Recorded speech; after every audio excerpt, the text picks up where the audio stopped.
All righty. What is going on, everybody? Make sure this is working all right.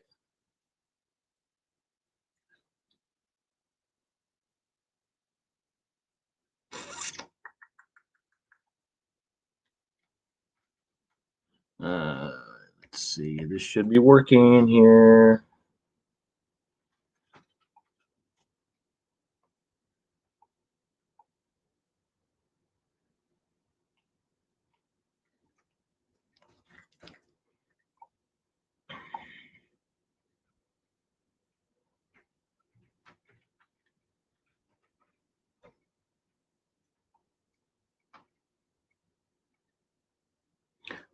All right. Well, it didn't go to the channel that I wanted it to, but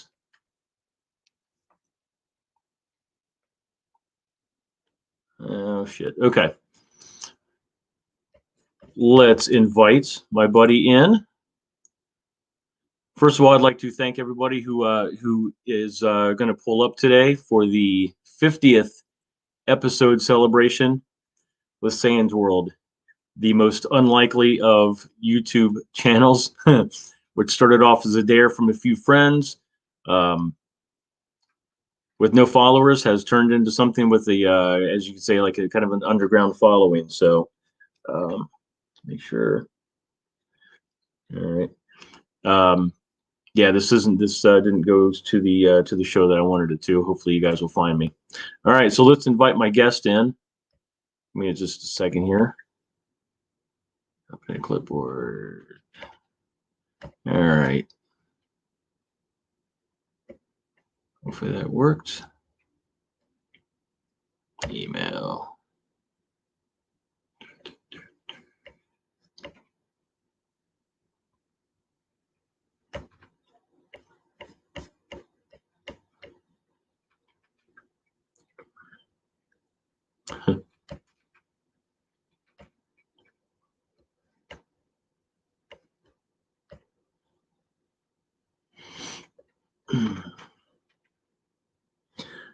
Bourbon is in the house. What is good?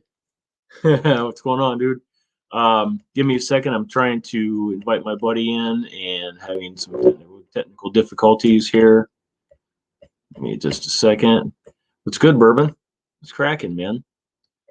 All right, so I've copied this clipboard. Give me just a second here. I know that Hammer's also going live, but it's part of the deal, man. Part of the deal. All right, give me just a second here. This is me getting used to all this shit. All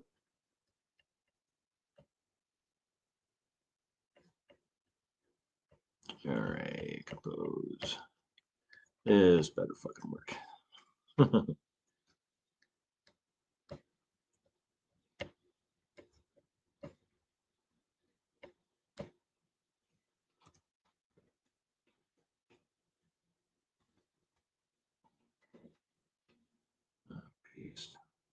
Kick ass. All right, I have sent him the StreamYard link. Hopefully this fucking works. All right, I got to set up some other shit on here because there's a lot of shit missing here. All right. So I have sent him the ticker show. There we go. Awesome. So I got the ticker on the bottom, which I didn't fucking put on here when I went live with Tatted Giraffe. So I've got that on there. All right. Let me pull in the comments here.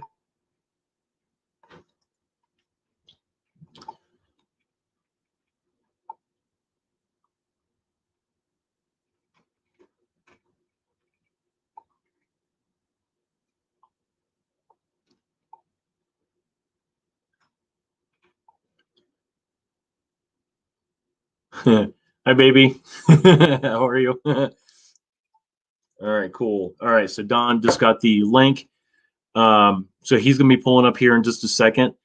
So I'm going to wait till he pulls up backstage. Hi, honey. Hopefully work wasn't too agonizing. I know I'm running just a little bit late today, but all right. So I'm gonna wait for him to pull up. So yeah, this is man. I wish I could play some fucking music in the background, but I can't because yeah, I might get demonetized, which I'm not even demonetized anyways. All right. So he is backstage. So I'm gonna set this up. Actually, you know what? Fuck, I'm gonna bring him in. Yo. What is cracking, dude? All right, so let me set this up for everybody. We got right now we have a few people in here. Suburban, we'll get to that here in a second. So back in 1999, Robert Pena, what is cracking? What's good? Back in 1999, I moved from here in Columbus, Ohio to Cleveland, Ohio to be closer to the band that I was in called Shock Cinema. Oh, shit. Awesome. We're awesome. Yeah, we tried. We tried. And so I needed a job. So I got a job working at a music store with my then bass player, Corey, who has been absent from my IG and my SAYNE'S WORLD channel. You know what? We'll get to that later. So I got this job working in a music store, which is no longer available, no longer around, because it was a family-owned store, and it was located just around the corner. As you'll probably remember this, Don, located right around the corner from Guitar Center and Sam Ash. Yeah, that was in Middleburg Heights, right? Ours was in Richmond Heights. Oh, Middleburg Heights. Yeah, Richmond Heights was the one on the west side. We were on the upper east side in the fucking hood. That's right. Yeah, but it was like 2 miles from both a GC and an Ash. Facts. Yeah. It was bad planning, but yeah, man. So in one day walks this fucking guy, and I'll admit, he was a fine looking gentleman. He had back in the day. So he had this rock star swag to him. So he comes in our store. He's a product rep for a company that is still around. Yeah, cool. Yeah, it is. It is. I love the products as much as you tell me to go away from digital. Dude, I'm still using a lot of digital stuff. So are you? It's just because it eases the flow of recording. And now it does. That it does. we're not 24 years old anymore, the biggest enemy we have is time. That's it. It's not gear. It's not talent. It's nothing else. It's time. Yeah. So in walks this guy. He's setting up his little. Should I even mention the company's name? They're not paying me. All right. No. Well, yeah, so we'll mention their name if they give us money. No, but that's damn straight, motherfuckers. So he comes in and he's going to demo what's called this new little product. It's about this big around. It's called the Line 6 Pod. Oh yeah.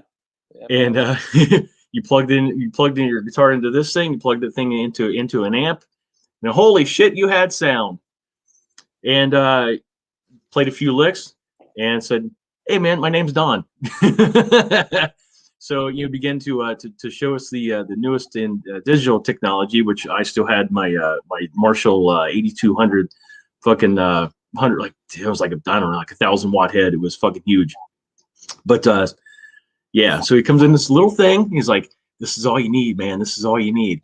So I'm like, you know what? I'm gonna get the rack mount, the Pod Pro, which I eventually did. And so please welcome, without further ado, the guitar player, songwriter, Crash the Sun from Detroit, the Motor City Madman. Well, I think the Motor City Madman would actually be Ted Nugent. So we probably we've already like got some kind of like issues with like trademark and stuff. I'm just semi-madman. Yeah, time is not on his side. So we've had to Don and I have been talking the last couple of days, and we've had to kind of curtail our conversation because we didn't want to, at least on my part, I didn't want to fucking blow my load before the director had a chance to say and roll them. Yeah. So yeah, we had to kind of hold some shit back. But it's tough. It's because we're passionate about everything that we do. So it's hard to not have a 2-second conversation turn into like, holy crap, I got stuff to do. We've been on the phone for an hour and 40 minutes. Exactly. And we're blowing our wad. Yeah. I got shit. So I've got a list of. I got Viagra now, so I'm okay with blown wads. I don't need that shit. I'm good.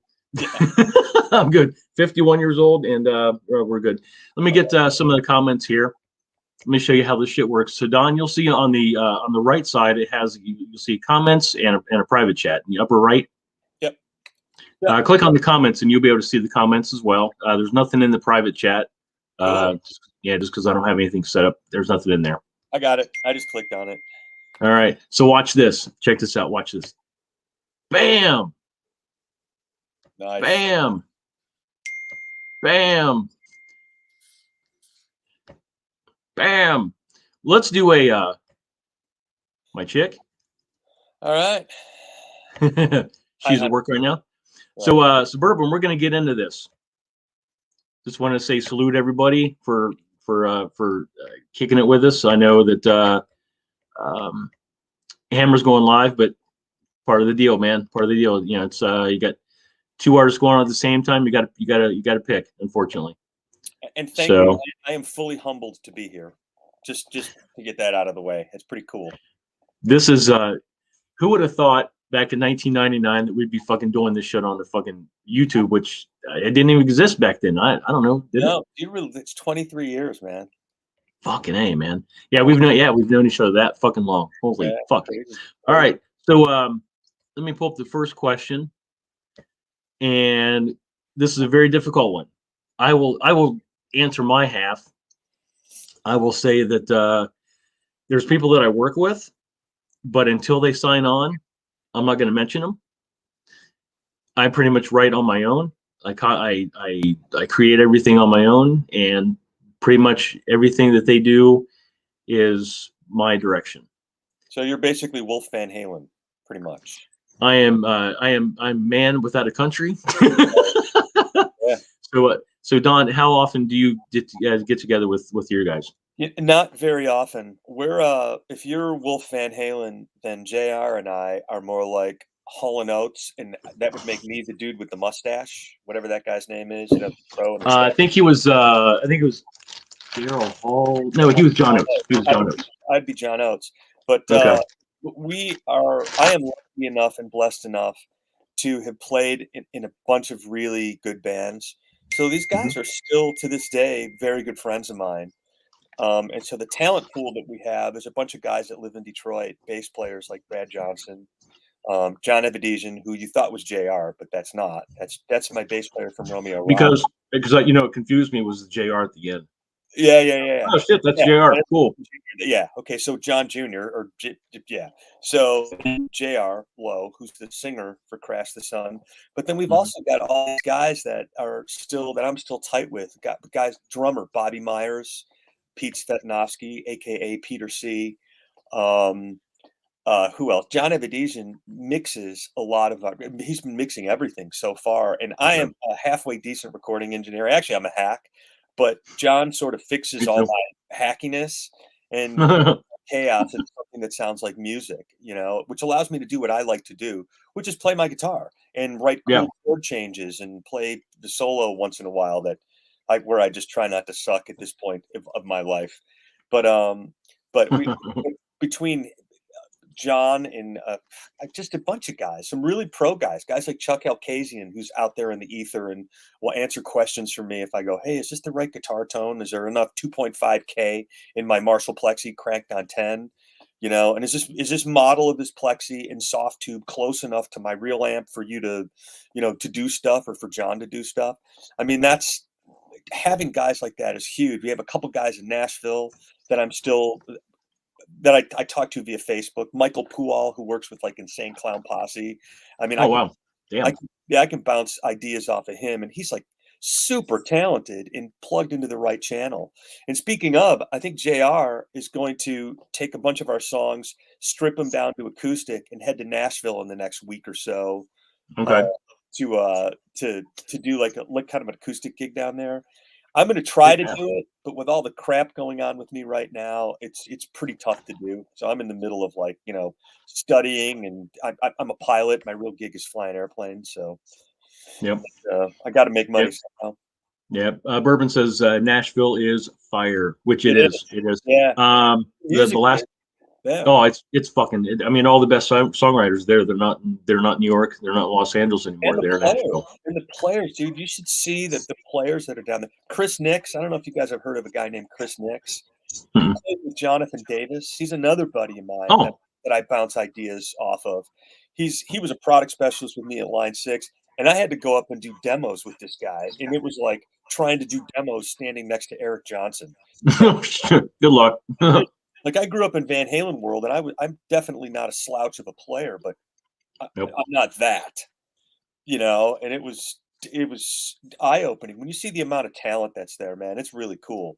And I think JR can take our songs down there, and I think even I wrote all the songs on acoustic guitar, so really? They can all be stripped down. And my theory always from day one, when I kind of became the main songwriter of my previous band, God's Made Love, is if this song doesn't work with two guys playing acoustics, then putting a lot of digital reverb and compression on it and big backup vocals and big drums, all you're doing is polishing poop at that point. Which is where I come in. Well, I mean, yeah, but dude, even your song, I mean, if you've got a good groove happening and a good chord change and a good melody, then you're making music. Yeah. So, and that's like total old guy thinking, but it's good songs are good songs. Yeah, and I'm super proud of the songs that I've written. And just Cruella de Vil is it's lined up to be really fucking cool. Right. Is the industry going to be? I don't know. So we'll get into that. So let everybody know kind of the you've mentioned a couple of the other bands that you've been in. What was the band what was the first band that you were ever like a part of that you were ever in? Like the first real band, or are we talking like in the 9th grade when the first real band you played like clubs? All right, yeah, because the 9th grade, this kid showed me how to play Stairway to Heaven in like my algebra class or my English class, and he wrote it on tablature. It didn't even exist back then because I couldn't read music. He's like, "Put your fingers here," but I was in a band called Romeo Rock initially. And there were a couple of bar bands I played in before that, but that band actually won 2 of the Yamaha Soundcheck contests.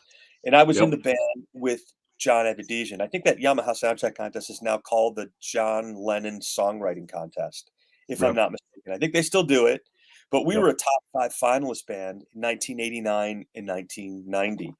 And primarily at that point, I was like the stunt guitar hero. I kind of played like George Lynch meets Van Halen meets like Nuno Bettencourt. I wanted to do all the cool stuff that those guys did, like Marshalls on Variacs and, Bruce Agnew. So I wrote maybe a quarter of those songs where John was the primary writer and the producer. And he still is doing a lot of the production on our stuff right now. He has an ear for that crap. And I just still want to plug in my Marshall and play chords and solos. So I haven't really changed very much in 30 years, and neither has John. So he's still good at what he does. And I think that's what makes Crash the Sun relatively functional is we all do what we're good at, Yeah. So yeah. I mean, everybody, it seems like everybody's got their role. They know what they're doing. Yeah. Super talented, individuals. Yeah. When you guys put it together. Yeah. So I went from Romeo Rock, and that ended about 1991, and then I played in a band called Hot Rods to Hell, and that led me to God's Made Love, and I was in that band for about 18 or 19 years, and we were pretty functional recording and playing live. We actually won a musician magazine top 25 unsigned song. Damn. This tune we had called Velvet Baby. So we have 3 national songwriting awards in our back pocket. Yeah. It's like the industry, which we'll talk about, has changed so much. It's like, how do you penetrate the industry if you're not Taylor Swift? Yeah. And it's rough. I'm at a loss. I'm horrible. We're way better at this. I mean, I'm texting you going, how do I get onto this, like, whatever we're doing today? You know, I mean, and the people that are really successful now are the people that are really good. It's like what we talked about, you know, yesterday that we'll talk about today. Nina Strauss, you know, you got to be a promotion person and a salesperson and whatever. Yep. So, now, how much that affects your musical performance, that's the question. Yeah, because there's happening. You know, yeah, I'm better at promotion, but my guitar playing went down the drain. And for an example, when I'm goofing around with I work for Universal Audio part time, and they have amazing gear. And like I said, I'm a hack recording engineer, a hack. But I know how to arm a track and create and get a guitar sound and play guitar. But when I play guitar much better when I'm not engineering the session. When somebody else is pushing the buttons and I'm like concentrating on yeah, exactly. One you can only do so much. So while I'm engineering, half of my brain is pushing buttons and punching myself in. Half of my brain is trying to not suck on the guitar. And I mean, at some point, there's only 100%. And so now I'm down to 50-50. That's why I tell JR or John, I'm like, hey, man, I can come over to your house and get the solo cut in 20 minutes, but you need to engineer this session. Yeah. So, but anyhow, that was a long answer for a short question. No, it's cool. So there's a lot of people in here that, first of all, I want to throw this up here. Robert Pena. Feliz cumpleaños, mi amigo. Yeah, happy birthday, my friend. He actually fucking, as soon as like a couple days ago when I set this up on YouTube, put the thumbnail up. Yeah. He chimed in. He's like, cool. I'll be popping in. It's my birthday. That's awesome. So, happy birthday, Robert. So there's probably a lot of people that don't really know my backstory. I'll kind of give the Reader's Digest, which is a short version. Back when I was wee little, I was a huge Kiss fan, and I was strutting around the house playing air guitar and doing all sorts of crazy shit. And then, of course, Ted Nugent came in later, and I was jumping on couches playing air guitar and jumping over couches playing air guitar. So my Aunt Althea noticed this was going on. She's like, Justin, I got some guitars that she bought for somebody else, but got these guitars for you. Next time you're here, these are yours. So she's like, went to California, just 1981. It was my second time out there. And she's like, here's the guitars, here's an amp. And it was an old fucking, like, you've probably seen them, the old crate amps that actually looked like wooden crates. They look like crates? Yeah, I remember. My buddy John Tyson had one of those. I totally remember that. Yep. And she had like this box full of like, because she was at that time, she was in the new wave punk scene. And so she had a bunch of like shirts and stuff with like these hand stitched spikes coming out of them. Yeah, it was pretty weird. So she was like, "You're gonna play guitar?" I'm like, "Cool. How do I play it?" So I just basically just made a bunch of noise. Took lessons from a guitar teacher here in Ohio just to learn the basics. From there, are you not much. At this point or Cleveland? I was around Columbus. I grew up in a really small town. It's, I don't know, maybe 20,000 people. It's called Marysville. Okay. But when I was 5, my mom and dad moved us from Columbus to this small town because we needed to get away from the family dysfunction and just kind of be on our own for a little bit, so I can grow up and be like a normal functioning kid. Yeah, but what is normal? Exactly. Well, this is normal. I mean, normal is a fluid thing, especially these days. Bourbon, don't worry about it because I've got really, really small hands. You would be amazed at how small my hands are. You may look at this and like, oh my God, his hands are huge. I don't have giant hands either. No, mine are small. Mine are very small. So Bourbon, do not let any of those things get in the way. You can Randy figure Rhodes it out. Also, I don't know if but Randy Rhodes, Bourbon, come on, dude. Randy Rhodes, superhero on guitar, had like little freaking Tyrannosaurus Rex hands. He was a little dude, and he did not have giant hands. Eddie Van Halen, different story. Freak of nature. Eric Johnson, I got the tour with Eric Johnson, and shaking his hand was like shaking hands with a bunch of bananas. It's like, well, geez, man. Nice. Oh crap. So yeah, from there, I was in this band in high school. called Silent Cry. We played like backyard parties, and we played the skating rink that was in Marysville, and that was my first taste of kind of like people would come out to the shows. I'm like, oh my god, you're so great, and this and that, and it's like, okay, I can do this. Yeah, I can do that. I can do this. It's a poison that gets in the system really, really fast. Yeah, it fucked me up. Yeah. From there, after I graduated high school, I moved to Columbus, so I can be like in a bigger scene. I joined this really shitty band called Agent Steel. Really, really bad. We were mostly covers. Bourbon says I did piano for 3 years, drums for 1, guitar for 1. Well, in school I love music, but I hate sucking at. That was my. It took me until Althea, and it took me until Althea died for me to realize I'm going to do music for life. Right. 6 years I sucked. Right. I was bad. I couldn't solo for anything. I basically just played one note or two notes just really fast. Thought I was cool. But I know I sucked. Just you have to have patience because believe me, it's worth it. I think it's still worth it. That's part of the issue with music now is when you first start playing guitar or piano or drums, you just suck for a while. It's not like a video game where there's like instant sort of gratification where even if you're playing with your what do you call it? And you're like pushing buttons. Even if you suck, you're still like the progress appears to be more immediate. Where like when you play guitar, it's a struggle to like keep the thing in tune. Then once it's in tune, you're like, holy crap, my fingers hurt. Like there's all these obstacles you sort of have to push past. But like I said, my buddy Ken teaching me how to play Stairway to Heaven. As soon as I could do that, I was like, holy crap, a song I recognize. And I can do it. And I know it's like the music store, like, don't play Stairway to Heaven. Yeah. But yeah, was that the first song you actually learned to play, or did you learn? Yeah, it was Stairway to Heaven first, and then a Jake Giles song called Love Stinks. That was number 2. Those were the first two tunes I learned. All right. So, my first one was other than Mary Had a Little Lamb. Scorpions, Rock You Like a Hurricane. Oh yeah. Just because it's nothing but bar chords, and you learn your way around the neck. Yeah. You follow the little white dots on the top of the neck. Yeah. It's like a road map, kind of leads you the way. Yeah, totally. And let's see. Then Agent Steel, and then I left that band because the bass player was. I let him borrow my bass, and then I think he tried to sell it behind my back. Right.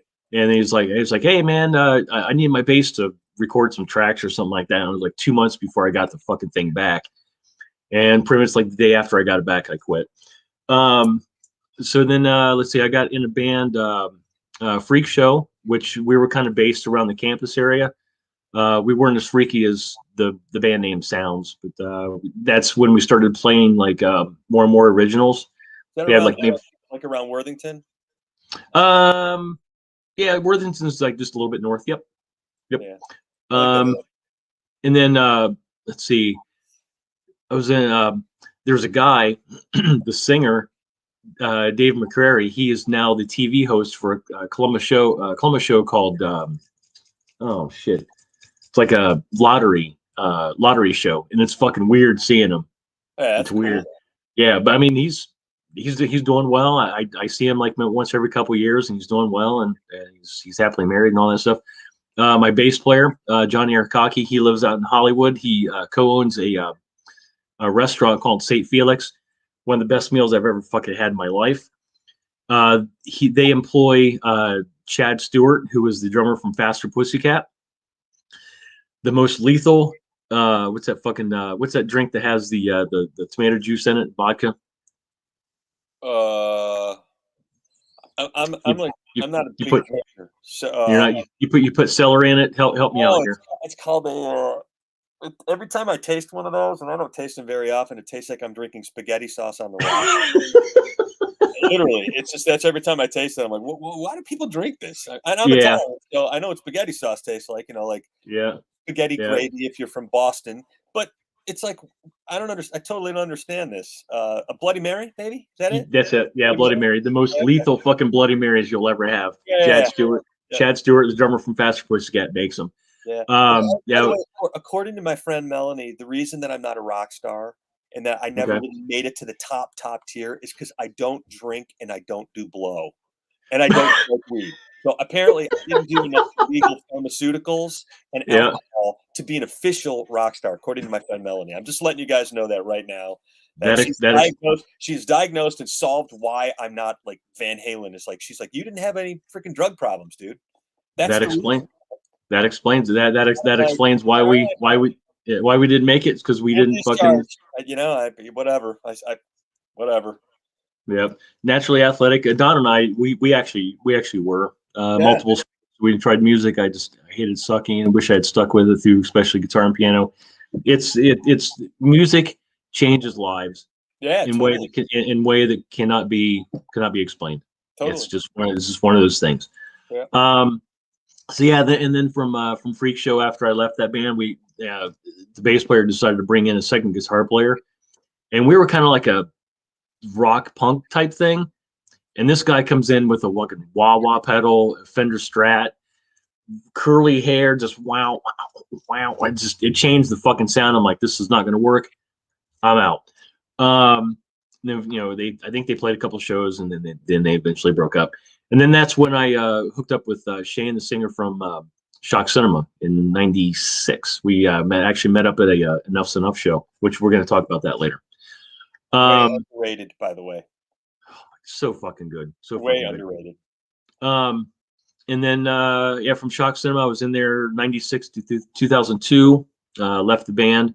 We did a reunion show 2003. Then we did our funeral show, which we called it, which we released a CD that night too. And then that's the last time I've actually been on a fucking stage is 2004. That is fucked. Me too. It's been a while. God damn. That's ridiculous. Let's see. All right. So who are your some of your earliest musical or guitar influences that you had? Jimmy Page, right out of the gate. Yeah, when I was about probably 13, 14 years old, I was still, might have been 15, and I was still pretty involved in athletics in junior high and high school. I mean, I was a quarterback on the football team for a couple of years, and I pitched on the baseball team. All I could do was really throw. All the rest of the stuff I was horrible at. But my friend Roger Wilkes' sister, they were a couple of years older than us, took me to see this flick called The Song Remains the Same. It's like this Led Zeppelin. Oh, fuck yeah. Yeah. So that was sort of like the initial, like, wow, that's pretty cool. And then I had to learn the live version of Stairway to Heaven. So then my buddy Ken Koseski taught it to me by writing it down on English class and handing it to me. And so the Cliff Note version of my life is Jimmy Page, and then Van Halen. So at some point, I wanted to be a fighter pilot, but I had these. And in the old days, if you weren't 2020 corrected and had like a 4.0 grade point average and went to the Air Force Academy or Ohio State University or Michigan or some giant school in the ROTC, and then graduated with some engineering degree, the Air Force didn't even kind of look at you. You were just like, forget about it. You're going to sweep floors. Yeah. So, by the way, Bourbon is he's in the Army, so go Cadets. Even though I come from a Navy family, my dad and my stepdad both in the Navy, and I had two uncles that were in the Marines. One of them saw horrific stuff in Vietnam, and he runs it's called ACVAL, American Combat Veterans of War, out from the Southern California area. They help them with housing, benefits, mental health, pretty much anything that they need. But Bourbon, he's a cadet. Awesome. But I have to say, go midshipman. All of the armed forces guys that were in the service, like, two thumbs up. Because without your sacrifice, it didn't allow me to basically try to be a rock star for 25 years and date a bunch of girls that I was punching way above my weight class to date. So, but and this is something, because my Uncle Bill, he says that in his ACVAL meetings, You have to talk about it. It's not going away. And his thing that he is most adamant about is it's not PTSD. It's just PTS. It's not a disorder. Yeah. He's adamant. He will argue that point. Yeah. For hours. It was. But nobody talked about it. But that's part of the healing process, is being with people that you're with, right? And sharing stories. Unfortunately, it's like grieving. You have to get that out, or else it'll haunt you forever. My uncle Henry, who passed away, who was like one of my favorite uncles, was in World War II. He was on either Saipan or Tinian, and he would get together with his buddy Sarge. I can't remember Sarge's real name, but they were both. I think they were both on Saipan. And some of the stuff that they saw, they would talk about it, and I'd go out on the porch, and they would stop talking about it. Mm-hmm. It's like they didn't want, I think, some of the stuff that they saw. But my uncle was incredibly well-adjusted and super normal and a pretty successful guy. So, but I mean, it affects people, and it affects people for a lifetime. And it's it's a disorder. It is what it is. It's. I thank God I never saw that stuff. I mean, I get nervous when I give a blood test. That's why I don't have any ink. I don't like needles or pain or emotional duress. You don't like this? Yeah, that's the other reason, apparently. It's the other reason that Melanie said I wasn't a rock star. I didn't have enough ink. And I passed out when they jammed a hole in my ear. It'd wake me up off the floor. I fucking hate needles. I hate pain. Yeah. But it's too fucking badass not to do. Yeah, I know. Well, they could do it under anesthetic and knock me out. Maybe I'd do it. God, I'm coming off like a total non-rock star wuss. Don, you're losing your fucking street cred already. Oh, I know. I have no street cred. I know. What do you do for a living? I fly airplanes, but I also play guitar. So. I will say that my Uncle Bill, after Vietnam, moved back to here in Columbus. He actually worked for the Columbus Police Department as like an undercover narcotics officer. Right. And then from there, he did some stuff for security, and then from there, he ended up working for Uncle Larry. Oh, right. And if you see a lot of the older footage of Uncle Larry, you'll see my Uncle Bill. He's in it. He's the one pushing his wheelchair. He was. For those who don't know, there's a backstory which I'll get to eventually on what exactly you guys. There's dots all over the place, and you guys haven't connected them. I will help eventually, but my Uncle Bill was part of his security detail, and he had another guy I won't mention because some really bad stuff happened behind the scenes. But yeah, the guys, the security team kind of freaked me out, like around the mansion, because they were big, they had guns, they looked mean, they looked pissed off, they looked like they had a job to do. Yeah. And that was to protect Larry from basically getting shot again. Yeah.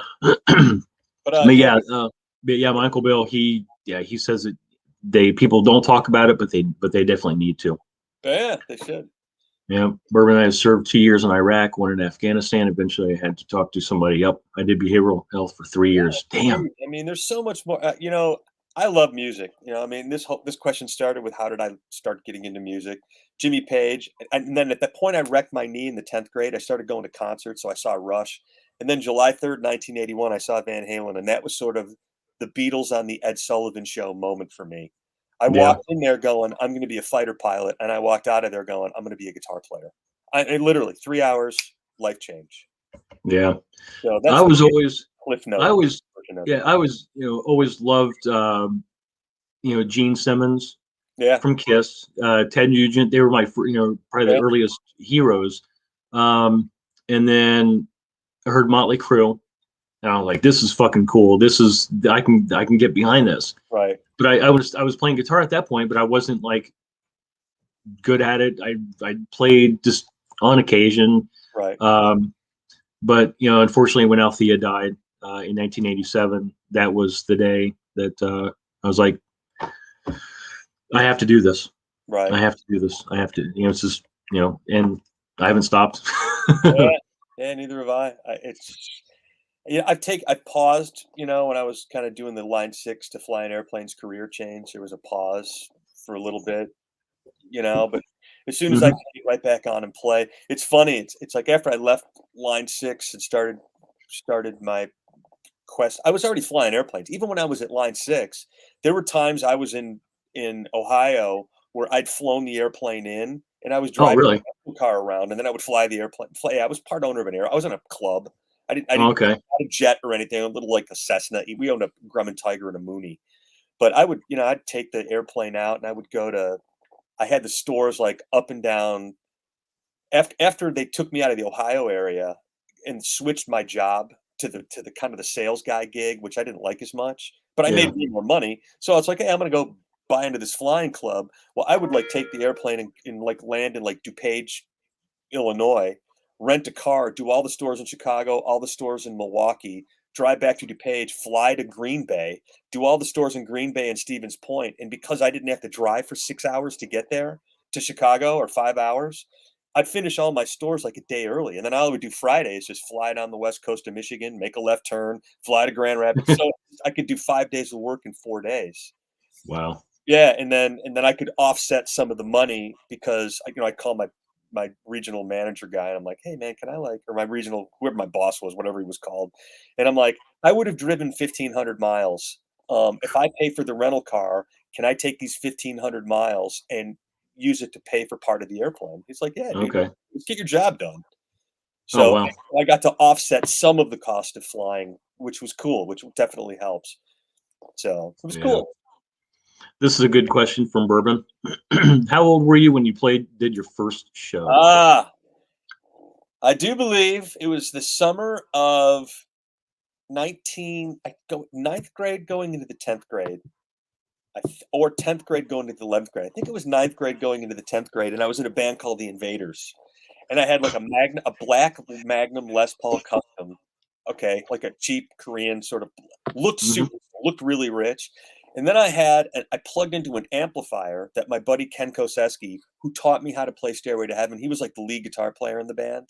He Hmm. built an amplifier out of an old humidifier or dehumidifier. So he stuck a speaker in this like dehumidifier, and then like he like built this like little sort of like transistor amplifier, and I plugged in and we played this gig, and we're playing like I can't remember the songs we were playing, like Eagles type kind of stuff. And then I Hmm. sang Stairway to Heaven, and then right before I sang Stairway to Heaven, I didn't have a guitar stand, so I leaned the guitar up against the amp. And right before I'm about to like, there's a lady who should bang, the guitar falls over. So and I'm like, hey man, it's cool. It's part of the show. All that glitters is gold. So it from that point on, I'm like, you know what, I can do this. It was cool. Yeah. I think, and this is going way back. I think my first show, um, I think I played with my buddy Aaron, who is my producer, and my friend Doug, who we all lived in the same neighborhood, who was a drummer. We played a show in my garage, Oh, that's and cool. I remember printing out. I printed out, and this is how my marketing and promoting thing got started. But it started actually in Los Angeles, but get to that later. So I made these little flyers. It was maybe 4x6, and it just said Justin Ward, live in his garage. And it was July of '88, So wait, did people and show up at this gig? people showed up. Dude, that's awesome. That's like We Van got Halen. It's like, you guys um, party, come on. there's I have pictures from this show. Nice. My buddy Aaron, he actually he found the cassette of the show. I don't have a cassette player, so I can't listen to it. I don't think I want to, but he's got it. Oh, that's And cool. it was all cover songs. It was like stuff like LA Gun, Sex Action. Oh I yeah. think some Judas Priest. I can't remember what exactly is on there. But the set was cut short. Somebody called the cops. Oh yeah, of course that always So happens at the house party. yeah, so yeah, the set was cut short, and I remember this was kind of when my rebel thing started. I kind of talked back at them, and I feel really bad at it because they were saying, "Yeah, you got to cut it short." And I'm like, "I'm not going to stop playing. I'm fighting for this." And that took about 5 minutes. Yeah. So yeah, our set was cut short. Yeah, and then I joined that Silent Cry band, and yeah, I'm pretty sure that was my first show. And then we started playing skating rinks, and yeah, I yeah, had one of those like house party moments too, but I wasn't playing. My friend Rob Chismar, who's a drummer now in California and a talented drummer. Actually, they're in the recording studio right now. He had a band and they played like maybe 3 or 4 houses down the block from me across the street in Mickey Breen's garage. And like there's like 300 people or 400 people jammed into this backyard. And there's awesome music coming out. I remember Rob like stopping by going, "Hey, my band's playing at Mickey's place tonight. Come and watch." They didn't even have a singer. They were just doing like instrumental versions of like, Rush tunes.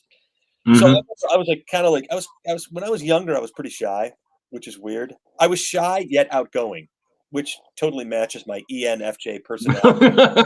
An introverted extrovert or an extroverted introvert. So I like squeeze between all these people that are way cooler than me. I'm like the 8th grade, and there's a bunch of like seniors in high school there, and all these like hot senior chicks, and I'm like in the 8th grade, kind of a pudgy dude with a fro, and I kind of like go in there, and I remember I watched that, and I'm like, I need to do this. That was sort of like right at the I want to see the song remains the same moment. All that stuff sort of kind of happened at the same time. Yeah. 14 years old, 15 years old, maybe. Yeah. I remember specifically the first time that I went down to the Sunset Strip with a couple of cousins of mine. 1984. Oh yeah, it's a good year for rock and roll, man. It was fucking. I can't possibly describe it in words other than there's fucking a mass people. Yeah, good year for rock. Robert Pena. Thanks for pulling up, man. Happy birthday. Hope you get some. I'll keep my X-rated mind to myself. But it's traditional, man. So yeah, hope you have a great day, man. Enjoy it. Yes. But back then bands would flyer, and they would, in Hollywood, they would basically put flyers on anything that didn't move. Poles, electric poles, fences, all sorts of stuff. Is that your number one? Yeah, that's my favorite. Bourbon Country Raider said, "Hey, what's your favorite guitar to play?" That it? It's this one. This is the one that's been getting the brunt of the use. But I've got another Strat, the burst one, also that's on the bed on the back there, and they're like 1A and 1B. I don't love one more than the other. Okay. But this one's got this pickup sounds great. So I've been. Is that stock? Is it stock pickup? No, it is it's a who makes it? VH2. I can't think of the name of the company. It'll come to me. But it's one of those like boutique pickup guys. They make a pickup called the VH2, which is it's a 9K PAF. And then the everything else is all Seymour Duncan in there. But that pickup is getting replaced. My buddy Wade from Motor City Pickups. I've got 2nd degree black belts going in everything, and then OX4s. This guy in England is winding. He actually wound some pickups for me. So I've like turned into a pickup nerd. But go ahead. Sorry. Are they wound hot, or because you don't play metal like I do? They're not wound hot. No, they're wound typically about 8.7 to 9.2K, which is kind of like PAF but overwound. Okay. But not like distortion class pickup, which usually are about 15 or 16K DC resistance. Mine are about 9. Seems to be the sweet spot. Because last time you were in town, you played Red, and we tried to figure out what pickup was in that. It's just a stock pickup, but it's fucking hot. Yeah. If you say 15's hot, this thing's got to be like around 20. Yeah. It's badass. Yeah, I love that. It's right around where Duncan Distortion is, and a DiMarzio Super Distortion. I think that's where they're around. But there's more to it with pickups than like DC resistance equals output. It's like gauge of wire, how many turns around the bobbin, whether the bobbins are symmetrical or not. There's all this like crap that it's like, whatever, just make it sound like a Van Halen 1 record and I'm cool. There you go. But, there you go. Yeah. Yeah, Red's my favorite. It's the BC Rich knockoff built by Ed Roman himself. Which yeah, you helped me with that, and yeah, I looked up I did a whole I think it was like episode 5 or 6. I did a whole episode on Red. Right. I think I even mentioned you in the video. Yeah. The guy that wants that the pickup in the blue guitar now is the Bare Knuckle. It's a company called Bare Knuckle. Oh, okay. Yeah, Steve Stevens loves those. Yeah, so it's a VH2. It's like 9K, and it sounds great. So, but I'm constantly like putting pickups in. I don't. My tech does. So I'm like, hey, let's put this in the guitar and see what happens. And he's like, can't you just shut the F up and play your guitar, dude? He's like, but I'm constantly chasing tone. Yeah. So it's not like I'm the only guy that's a nut. We're all nuts. Mm-hmm. So, well, I'm nuts for different things. Yeah. I'm less of a gearhead. I just want to just give me the guitars. Does it sound cool? Does it look cool? Plug it in. This better be fucking heavy. Yeah. that's me.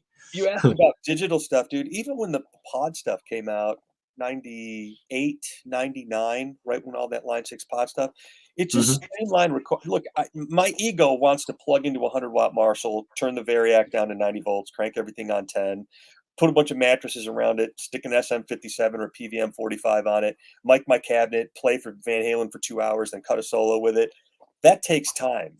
So when I like open up my Apollo Twin X for the Universal Audio stuff, and it sounds like I'm like pitching the company, but there's so much stuff out there that's great. I'm blessed enough to work for these guys. Yesterday, I wanted to goof around on the guitar. It literally took me 5 minutes to get my studio up, and maybe 10 minutes to get my studio up and running, and then pick a tone and then start playing. Yeah. And this is where I get to that point where it's like, you better be good at promotion because time is the enemy. It is. It's different when you're 20. When you're 20, you've got all those sunrises and sunsets ahead of you. I'm 50. I turned 57 this year. What are you, 50? I'll be 52 this summer. Okay, so fuck. I'm going to tell you the reality of it, dude. We got way more sunsets behind us than in front of us. I know. So, now it's just like when I want to play guitar, I mean, half the time, my Marshall's in the studio, and then Bruce has got my other Marshall. He's putting a 2-way master volume on it so I don't kill the neighbors in my condo. So, but whatever. I'm just going over my list and shit.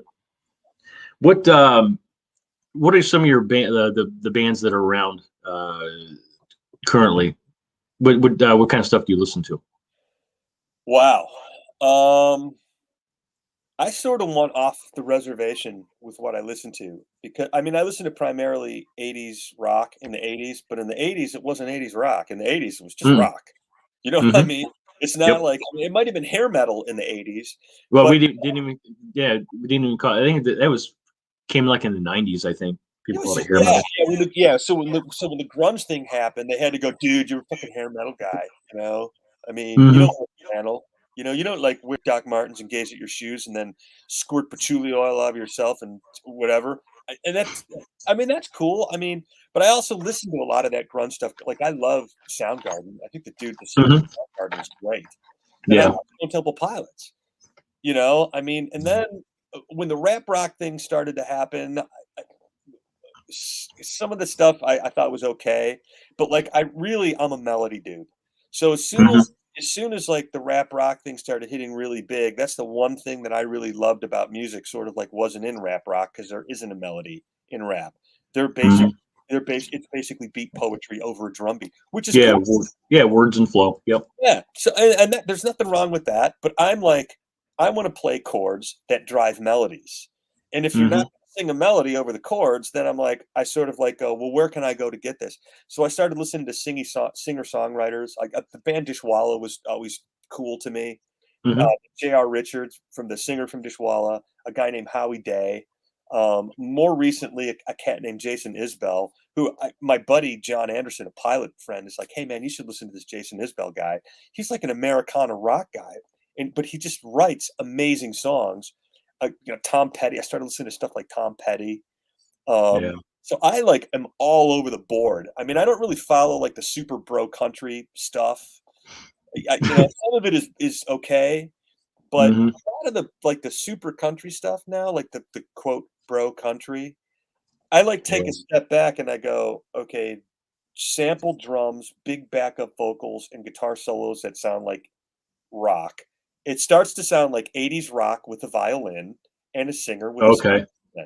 It's Okay. like you really zoom back, that's what it's like. And then you look at that market, and I look around and I see people that are 40 to 50 years old, and I'm like, those are the people that listen to Enough's Enough and Rat and whoever and Firehouse and all those bands that now nobody's singing to them, so they just went, I'm over here now. Yeah. So, and I don't have the answers. I don't want you to think that that's the final answer. Bing, I mean, but I think that's part of it. But I listen to God, I don't even know. Still guitar player stuff. My buddy Chris Nix is always putting stuff on Facebook, and I listen to that stuff, and I'm like, holy shit, I need to practice. A lot of the stuff that George Neal plays, he plays stuff from Dave Chastain. I still like that stuff. Anytime there's a guitar hero playing at a high level, I mean, I try to do that. I don't do that as much anymore. I can't do some of it. I never could.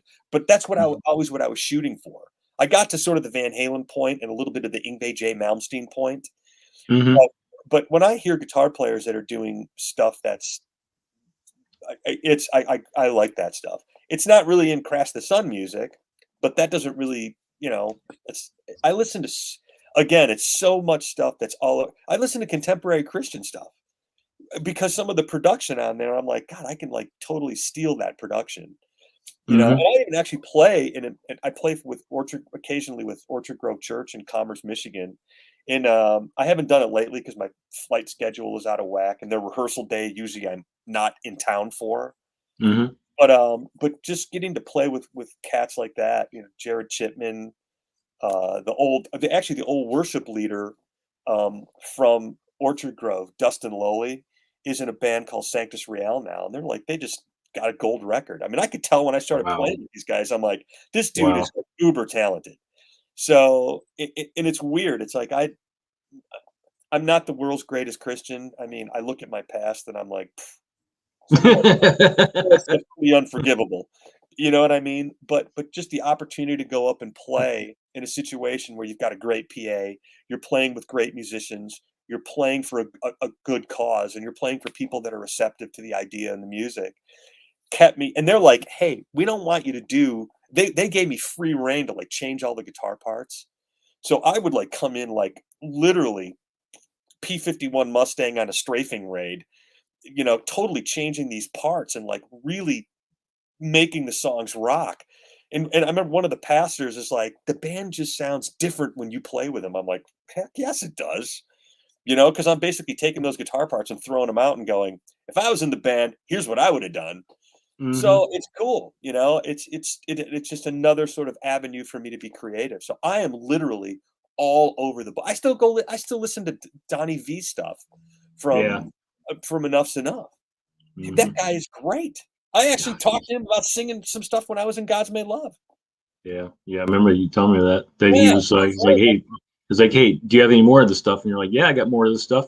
Yeah, we had an investor that was working for us. We had Bo Hill that was producing our stuff, and suddenly Donnie V's playing this solo show at the Token Lounge in Michigan. So my drummer and I'd sent him some stuff, thinking there's no way this guy's going to answer my email. Well, holy shit, he answers my email. And he's like, hey, I have the show coming up in Detroit at some club called the Token Lounge. And I'm like, I'll see you backstage. So literally I walk backstage and, it's not like he still looks like a rock star, guy that fixes your computer. But, I mohawk my faux hawk my hair and stuck an earring in. And I'm like, hey, my name's Don. I'm the God's Made Love guy. And he's like, holy shit, your stuff is amazing. So he's like, I'll sing on your stuff, but I want to get together and write with you. If I'm going to sing on it, I want to write some stuff with you. Yeah. And we just never hooked up. Then he was doing that LA fog thing or London fog thing or whatever the hell it was. And we just never got to cross paths. But you should hear the stuff that he does now, man. He's freaking great. He is great. And that's what pisses me off. It's like, why? Okay, he's older. He's like our age. Mm-hmm. You know what I mean? And the same with the Dishwalla guy, J.R. Richard. This is what frustrates me personally about music. that guy, you're not going to find a better voice than that dude. The guy writes amazing stuff. Now, it's not metal stuff, but I don't really think like a Crash the Sun song like 1,000 Angels or Bleeding. That's not metal stuff either. That's just like me playing a bunch of pretty chords and weird tunings, trying to, and then JR hears the chords and he accidentally sings these giant choruses on them and writes these great lyrics and melodies. And I'm like, that's cool. He gets it, I mean, but like a guy like JR or even JR Richard or JR, my singer in Crash the Sun, these guys like are writing these amazing songs and they're having a hard time getting 20,000 hits. But then some kid in Korea singing a Ricky Martin tune out of tune gets like 2 million hits because people are kind of dumb and they like want to see a train wreck, and that's a train wreck. So I don't get it. I don't get it. And I think part of it is just the fact that music in general has been devalued. Everyone's got this now. So everybody can be the star of the show. And some people just are not talented enough to be the star of the show. I'm not the person to make that call. I'm not an A&R guy. But as soon as like the internet is wide open, anybody can upload video to YouTube. So every guy that's super, super talented, i.e. Donnie V or J.R. Richard or J.R. my singer or the Crash the Sun or your band, for every band that's talented out there, there's some guy singing a Ricky Martin tune, not in tune, getting 2 million hits because it's funny. Yeah. So Yep. So the water is so foggy and murky now. It's really hard. That's why I like when George Neal does those shows on Friday night. There's good music out there. There's totally good music out there. You just have to find it. It's out. Was that your singer by chance? No, that was my buddy Dave Link, who also is a phenomenal guitar player and taught me how to play guitar. Yeah. So, here's another one of your I think he's from Detroit. Check this out. Bourbon says, I was born in '82, but my dad listened to CCR and Seeger's from Detroit, didn't he? Yeah, totally. Yeah, I think he was in a lot of the classic rock stuff that was raised on. Got me stuff in the blues and boogie woogie. Yep. Yeah. Bob Seger is phenomenal. God, so cool. Yeah, dude. Yep. Yeah, his guitar player took the amplifier that Bruce Egnater built for me. That bastard. Egnater, is that the Egnater? Yeah, the prototype. Really? Amp. Yeah. So Bruce had been modding amps for me like forever. And then I decided, like, I'm going to go back and I'm going to buy another old Marshall. So I went to go buy another 68 Plexi. I have a 68 Super Bass Plexi that really is a 12,000 series Van Halen amp, but it's a 10,000 series Super Bass. But it was modded into a Super Lead. So I had Bruce mod, an amp that's probably worth 10 grand now, with an extra gain. It just did a bunch of stupid stuff. So then I went out and bought another amp. And then I'm like, I need a 2-channel amp to go out and play live. And Bruce is like, hey, borrow my modular 2-channel Egnater 50-watt TOL. So I borrowed it and I'm like, hey, Bruce, can you like put crappy filter caps in it like a Marshall and make it like do that weird Marshall stuff? So he's like, you're back on that phase. I'm like, yeah. Like a stock Marshall that it's just about to explode. And part of it is the leaky filter caps on the 12,000 series Plexis. So Bruce takes all the filter caps out, puts these shitty filter caps in. I play the amp for like a year, and then Seeger's going to go on tour in 2006. Bruce calls me. He's like, I don't have an amp in the shop. Seeger's guitar player's coming in, and we need your amp. He's going to borrow it. So Seeger's guitar player plugs in the modules into my amp and goes, hey, this amp doesn't sound like any of the other modular Egnators I've heard. I'm just going to take this one. And there went my amplifier. And I never saw it again. So, did you get any royalties or any residuals from this? But that amp, but for me, I just got so used to how an old Marshall felt. It was like, just cap it like an old Marshall so it squishes like that. So I still have the module, the Variac module that Bruce built for me. I just don't have an amp to plug it into. Fuck. So yeah, but then when I got my Metropolis, I couldn't wire up an amp, and he's like, hey, the guitar player from Seeger took your amplifier. Give me your Metro, I'll wire it up for you. So he wired up my amp. He charged me very much for it. Nice consolation prize. Yeah, ultimately it's cool. Yeah. There's a lot of country crossover stuff. Like the one of my favorites right now is Nico Moon. Are you familiar with this person? I'm not. I'm not. But there's a lot of solid like country crossover stuff, and that's what I mean. It's like when you zoom back and you listen to the production on it. I mean, my bass player John Evadijan, who mixes our stuff, he's like, dude, your stuff could, if you pitched it 10 degrees to the left, it could be a country song. You know, I mean, like Critical isn't, Zero isn't, The Thousand Angels Reading. You know, some of the new stuff that you haven't heard. You know, I've heard. I cannot wait until you guys release Zero. Yeah, that's like one of my favorite songs like ever. I mean, it's phenomenal. Yeah, we're talking about Zero. Yep. Yeah, it's we went back and forth on the mix. My biggest issue with Zero is we cut the song in like originally in 2000, literally in like 2010 or 11. So I had left hand issues. I had cubital tunnel syndrome. My hand wasn't working very well. So I had a hard time just like playing that song. And like the guitars are not locking up the right way for me, and it's freaking me out. And so when John mixed it, he like kind of like slid some of the guitars around. And then I'm like, the guitars need to be brighter and cleaner because I'm playing all these cool Beatle chords in there. And like I want to be able to hear them. In the grand scheme of things, what I'm worrying about is like this much of a problem. Sonically, the thing sounds great, you know, and John's just like, dude, we've been screwing around with this song for a year. It's like it's turning into like Chinese democracy, you know. 57 years old. Are you ever going to release the song? It's a great song, you know. I mean, but so that's so the last mix he did on it was pretty cool. So I think it's time to just kind of cut that song loose, you know. And I've had other people listen to it, and I'm like, are the guitars bright enough? Are they locked up enough? And they're like, dude, come on. You're like, you can tweak and you can tweak and you can tweak and it's like, nah, I think this should be just fucking put it out, man. Even my buddy Chuck is like, dude, you got the magnifying glass on this song so much that like the sun is shining through and you're starting to burn it. Yeah, exactly. That's what I was gonna say. Yep. Yeah, you know, so he's like, you know, if you want me to freaking mix it, if you want to recut the guitars, it's like you're gonna drive everybody nuts with this shit. Which I do, just so you know. So even my singer gets frustrated with me. JR is like, dude, what's taking so long? And part of it was the issue. I had hand surgery on this hand, so I couldn't play for like 3 months. Yeah. Suburban's got a good question coming in. Sure. What was the? I'm going to pop this out here in a second. What was the very first like arena show that you saw live, or like a club show? What was the first concert that you went to? Rush, March 13th, 1981, Cobo Arena. Damn. My first, and I actually fucked this up when I did it live. March 15th. I think it was March 15th. Okay, mine was July of '85. Rat here in Columbus at the Ohio Center. Yeah. And there was this really new band that opened up for him that hadn't quite hit yet. They hit on the neck. Bon Jovi. Yeah, I saw that too.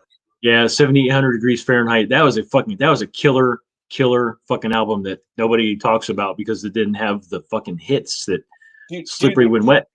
The first time I saw Bon Jovi was in '80. I can't remember what year it was, but it was when the first record came out. The band was brand new, and Runaway was on the Rocks to Riches contest. It had won the National Rocks to Riches contest. So he just put the band together. Runaway was out, and I saw him at the Fox. I think it was the Fox Theater in Detroit. Okay. With a Detroit band called the Cadillac Kids opening, and literally, dude, there was about 600 people there. Wow. I think it was at the Fox. Might have been Royal Oak Music Theater, but I think it was at the Fox Theater downtown. And it's like a 2,000 seater, and there was 600 people, maybe 800 people there. That's it. Wow. And I was in the second row. I literally was like, I could like, you know, high five Richie Sambora. But I thought the band was cool. Like he was a super cool front guy. He sang super cool at the time. Now he's a little nasal when he sings.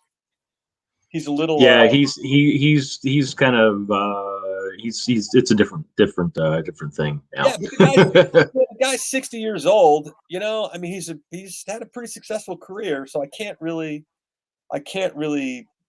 you know, I can't really bitch at, you know, his success. He's, you know, made more money. I'm not a. I kind of lump Bon Jovi with Poison. I'm just not a huge fan of him. Yeah. Jamie's in the chat, another Raider guy. Hey. Salute Justin. Salute Crash the Sun. What's going on, Jamie? What is good? And we got Bourbon here. Bon Jovi is legit, truly a band. Yeah, they are. I mean, they're phenomenal. Well, when you think about the genre change that happened, somehow he was able to weave his way through. There was one record that they did, the one with Keep the Faith on it, where it was like, it's kind of sort of grungy, but it's not really grunge. And then like the next record came out, and then they were kind of back to being Bon Jovi. And then they're like, hey, we're going to do a country record. And they did that country record with whatever that country chick's name was, you know, but he sort of weaved his way between the raindrops, man. And anybody that does that has this kind of career, how are you supposed to really criticize it? I mean, I bitch that he's like, his singing is he doesn't sing as cool now as he used to, but neither does David Lee Roth. And I love Van Halen, you know, I mean, everything I loved about David Lee Roth, that whole whistle scream he did, he can't do anymore, but the guy's like 65, you know, what am I supposed to do? I was like, well, Dave, I went to see Van Halen, man. You didn't jump off the drum riser and touch your toes like one time. Well, 65, you know, I mean, but when I saw Van Halen on those reunion tours, 2007, they were actually better in 2012. 2007, Eddie was still a little out of whack. But, like, it connected, even though Michael Anthony was in there, it connected all the dots of why I do music. It's like, this is what it's all, this shit is entertaining. That's what frustrated me initially with the grunge thing. It's like, this is the entertainment industry, but we got a bunch of guys that look unhappy up there that are gazing at their shoes. And like, you know, and then we had the what's his name? The Pearl Jam guy. Like, they all looked unhappy that they were rock stars. And I'm like, I'd shave my finger off with a door planer to play. That's the kind of talk you get on SAYNE'S WORLD. Self mutilation.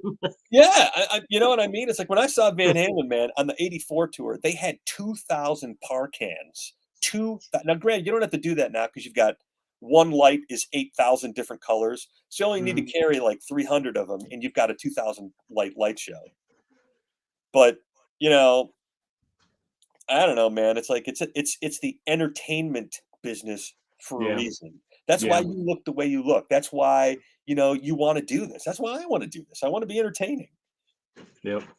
Aaron Lewis and Stained in his country stuff. I didn't know he did country stuff. Oh yeah, I think he made that switch a few years ago. And actually, John Abedesian just played me an Aaron Lewis tune called, I think it's called "We Talk to God." We All Talk to God, and it's a freaking really good song. It's exponentially better than anything he did with Stained. Exponentially. Really? Oh, wow. Exponentially. It was some of the Stained stuff, like when he did the acoustic stuff with the singer from the rap rock band, was killing me. I'm like, you're singing this minor note over this major chord. This is stuff that like stupid guitar nerds like listen to, and I'm like, you're playing an A major chord, and instead of singing the C sharp, you're singing the C note, and it's the kind of thing that like freaks me out because the only shape at the time, the only shape that he knew how to play was this shape, the major chord. So when he's singing, he's singing this note, and it was killing me. I'm like, every time the chorus came around, I'm like, for the love of God, just play the minor chord and like make it connect the dots. But again, that's me being a music elitist. I've sort of, in my old age, I've been able to like step back a little bit and go, hey, I get what they're going for. You know what I mean? Yeah. You know? But the Aaron Lewis, that song, that "We Talk to God" song, hey, Bourbon Country Raider, punch that song up. It's really freaking good. It's really good. And if my buddy Paul Bonfiglio in Nashville heard me say anything good about Aaron Lewis, he literally would probably never talk to me again because he's not a big Aaron Lewis fan. But I heard that song. I even texted my buddy John, the guy that mixes all the Crash the Sun stuff. And I'm like, is this the Aaron Lewis from Stained? And he goes, yeah. And I'm like, 10 times better than anything that guy ever did with that band. Wow. So, and I'm a bit of a musical elitist. I admit, you know, but I'm just like stuck in my ways. I refuse to. No, I don't refuse, but I just don't listen to stuff kind of like outside my. Yeah, I mean, I veer off left and right. I mean, there are some stuff that that I listen to that you probably wouldn't expect. That I listen to like traditional Japanese like instrumental music. Yeah, just the stuff that kind of calms you down. But as far as like the music, but Justin, I am kind of okay. You like Enough's Enough, right? Yeah. Okay. Here's my Enough's Enough story. So in the middle of me like looking like a rock star, like because I had this sort of Bon Jovi thing going, I worked at this store called Pyramid Guitars, right? So I was into like Rat, Warren DeMartini, Van Halen, Whitesnake. I tried to play guitar like Van Halen and Nuno Bettencourt, Extreme. I thought Extreme was super cool. Yep. So Enough's Enough comes out. They have this Fly High Michelle song. Remember, I don't know if you heard that tune. Oh, Enough's Enough is great, by the way. About a million times. Yep. Underrated, and I'm still bitter and angry that band somehow got freaked out. Whatever issues they had, fucking what's his name, Chips Enough, and his fucking smoking weed, and Donnie V, whatever fucking issues he had with whatever drugs he had. But I remember bringing this CD in. Okay, now this is before I was really into the Beatles, because when I first heard the Beatles, I'm like, these guys are good, but like they don't rock like Led Zeppelin did. And something about Led Zeppelin spoke to me more than the Beatles. So I bring this CD in, and there was two technicians that worked at Pyramid. Mark Ballish, who built this guitar and every guitar I've ever owned, including when I was a Charbel Jackson endorsee. He built them all, like from parts. Wow. So, okay. So, and then there was another technician there. His name was Stu Simon, who also was a freaking amazing technician. We probably had the two best techs in the city working 6 feet from each other. And then the owner also was a kick-ass tech. So these guys, they like custom painted guitars. They were amazing. So I bring this Enough's Enough CD in, and I think Mark wasn't in that day. And I'm like, hey, Stu, pop this in for a second and like listen to this and tell me why this is different than all the rest of the stuff that I listen to. And so he pops it in, and we're kind of going through the songs. And I think it wasn't the first Enough's Enough record. I think it was the Strength record with Mother's Eyes on it. Yep, Strength. Yep. Okay, so I think it was a Strength record. So I bring it in, and the couple songs on there are definitely like 80s songs. But then a couple songs, specifically Mother's Eyes, he goes to this like B dominant 7 chord after the chorus or after the verse. Hold on. Yep, that's it. This chord. Yeah. Boom, boom, boom. So he listens to that, and then he listens to a couple of other songs that have like kind of long tag choruses, and he listened to the whole scene. He was super cool, and I'm like, so what are they doing that's different than like Rat and Whitesnake? And he's like smoking a cigarette. He's kind of a big dude, smoking a cigarette. I got to get something, and he goes, "They're ripping off the goddamn Beatles," and that's all he said. And then, so for Christmas that year, he buys me the whole Beatles, whatever the anthology was. And that's like, that thing went in my car. And I'm telling you, that multi-CD pack that Stu Simon got me lived in my car nonstop for like a year. And I'm like, okay, what is going on with these chord changes? And that literally was how I got into the Beatles. It was through Enough's Enough. Okay, wow. I never thought they were bad. It's not like, oh, the Beatles suck. It used to frustrate me. I'm like, God, these guitar tones are dorky. They're playing like Rickenbackers through like Vox amplifiers. There's no distortion. Like there's distortion, but there's not Warren DeMartini distortion and Van Halen distortion and Whitesnake. You know what I mean? They're sort of like that. My amp is too loud distortion. I mean, listen to the guitar tone in like Day Tripper, and it doesn't sound like Van Halen playing and talking about love. So there was like a disconnect for me.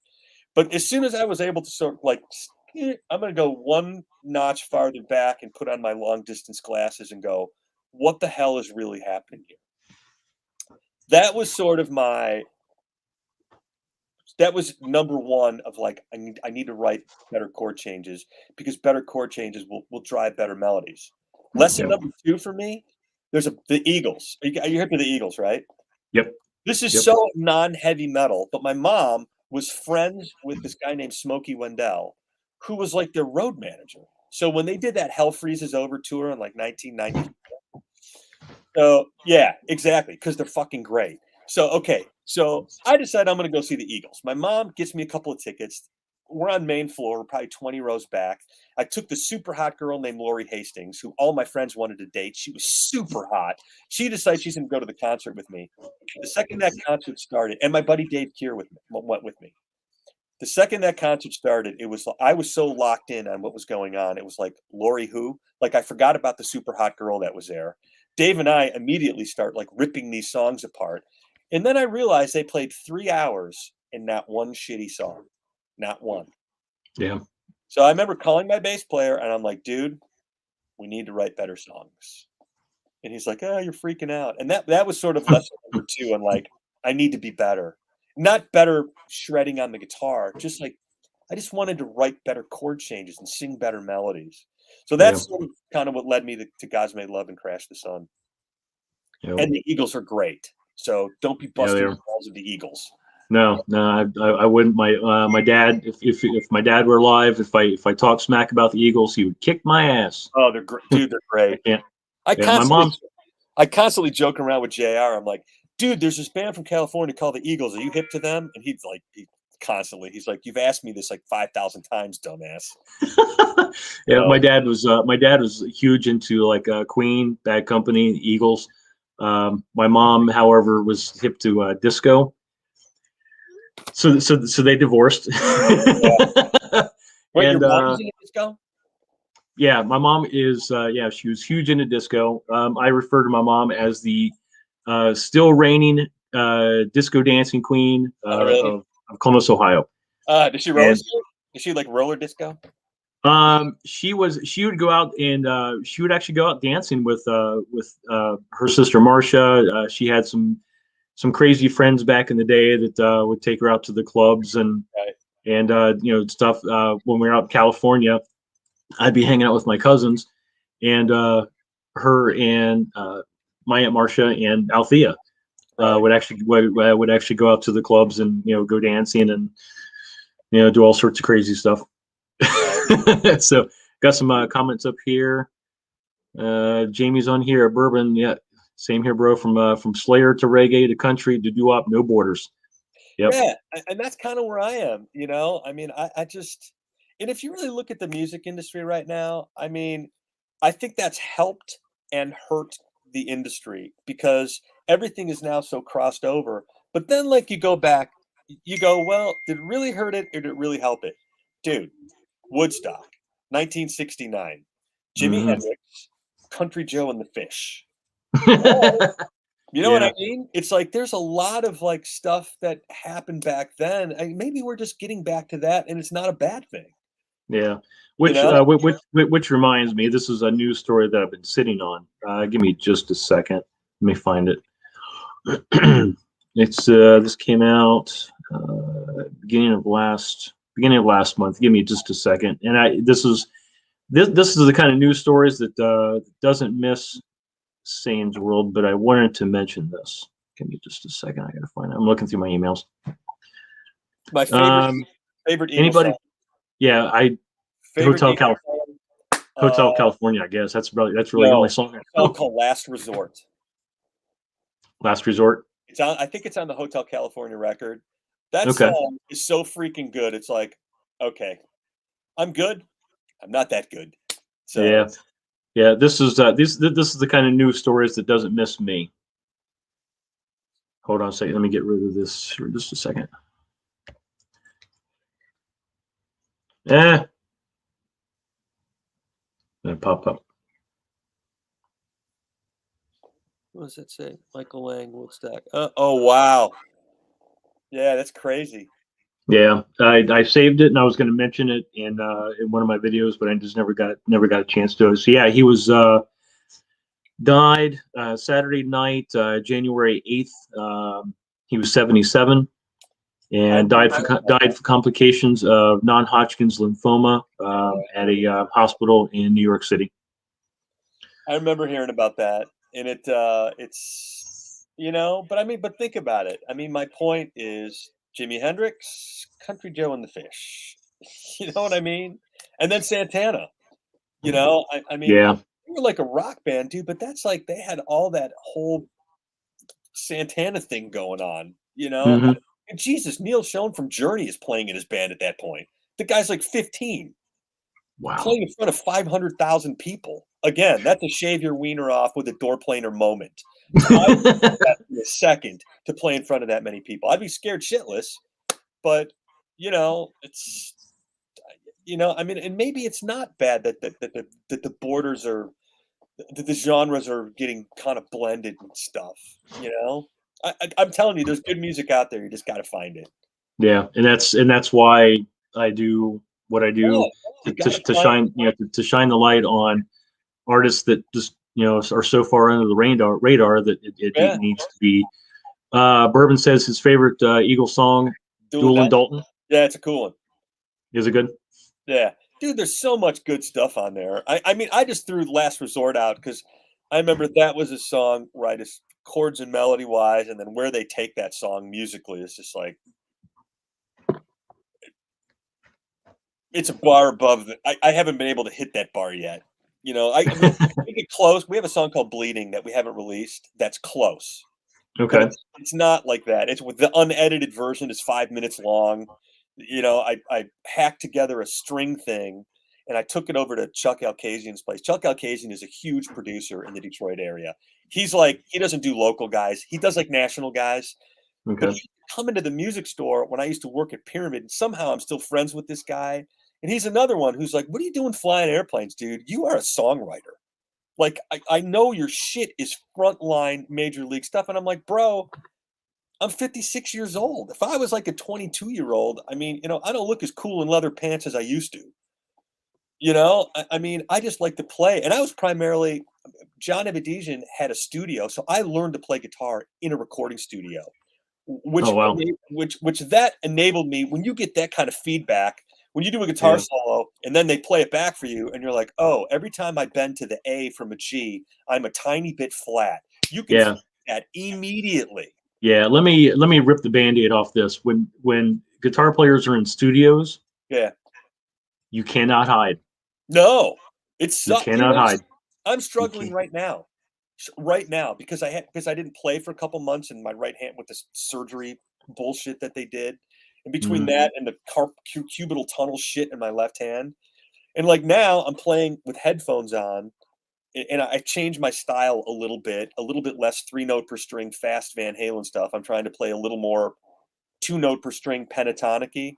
Well, the difference between usually your screw ups are when you change strings. Well, if you're only playing 2 notes per string on the solo versus 3 notes, you're changing strings 33% of the time more, which means there's 1/3 times more you can make an error or plunk a string you don't want to hit. Guess who's having a problem with that? Me. So, I try to cut a play, and it's just like, why can't I do that? I'm like, and so I started thinking. I was up till 3:30 in the morning thinking about this yesterday. I'm like, this used to be a blowout for me. Why can't I do this? When I play Van Halen mode, it's no problem. As soon as I try to play, I'm going to be more like Joe Bonamassa is another guy. As soon as I try to play more like that, why am I struggling? Yeah. It's numbers. It's always a numbers game. So, let's see. All right. So I thought about this question like in the middle of the night. And I have a feeling I know what you would list as. Name 5 venues that if you could play, if you were Metallica, you had carte blanche. You could play. You can name your spot. You can name your price. You could do whatever the fuck you wanted. Name 5 places where you would play. Cobo Arena, Detroit, Michigan, where they cut Kiss live. Yep. DTE Music Theater, which I got to play with God's Made Love, but I did not have that great of a night playing up there because I kind of screwed up my own monitor feed by going. We did the sound check, and I'm like, oh, I haven't played a freaking arena type thing with 10,000 seats facing me. So during the sound check, I'm like, oh, I can hear my blasting Marshalls through the PA bouncing off the seats. And then like 9,000 people showed up and screwed up my mix. So the first 3 songs, I couldn't hear shit. And then finally my singer's like, what the hell's the matter with you? And so we fixed my monitor mix. And then I was like, okay. And then by the time I snapped out of it, our 30-minute set was over. And as soon as you go over in a venue opening for like Cheap Trick, or who'd we open for? Joan Jett. As soon as you go over at an arena like that, if you start getting on this union time thing, so blocking your pay. And it's like, you go 1 minute over, cost you $500. You go 2 minutes over, cost you another $500. You go 3 minutes over, cost you another $500. You go 5 minutes over, we shut the PA off on you, which they did to Sponge. My friend's band, Sponge. Really? I remember Sponge. Sponge was fucking awesome. PA off on them. So wow. So okay. So Cobo Arena, DTE. I don't really have any love for Joe Louis Arena that they tore down. The new Little Caesars Arena would be cool. But really, where else? The Hollywood Bowl, California. Yep. A place in Colorado called Red Rocks. Yes. Yes. Yeah. Red Rocks just sort of accelerated to the top of my list. Like, that's another shave my wiener off with a door planer to play there. I'd do it. Because it's freaking beautiful. It's in Colorado, which I love mountains. I'm more of a mountain guy than a water guy. You know, how there's like, I need to be on a beach, you know, drinking a pina colada. I need to like be sitting there with coffee, looking at a mountain with snow on the top. That's how my brain is somehow at ease. That's why I like spending so much time in Harbor Springs. We don't have mountains, but we got big hills with snow on them in the winter. That's why when I'm up there, I feel like I'm mentally centered. Yeah. So what about it may have changed names. They may have torn what Tiger Stadium. I like Tiger Stadium for baseball. I don't know if it was a good concert venue. So we got DTE, we got Cobo Arena, DTE, maybe Little Caesars Arena, Red Rocks, Hollywood Bowl. Those are probably my 5 if I wanted to play. Okay. Because Little Caesars Arena is the new hockey arena in Detroit, and sonically, it's a good sounding room. Okay. It's a very good sounding room. So where do the Red Wings play? Did Red Wings play there then? They play at Little Caesars Arena. They shut the Joe down, and they tore the Joe down a couple years ago. Okay, I was like, what the hell are they doing? Yeah, because when I was watching the Red Wings, they'd always play at the Joe. Yeah, it's Little Caesars Arena now, and it's pretty nice. Okay. My 5 places would be Red Rocks. Yeah, Red Rocks might be number 1 for me, to be honest with you, because it's Colorado and I love it. So yeah, mine's not in any particular order. I would just say Red Rocks, Hollywood Bowl. Yeah.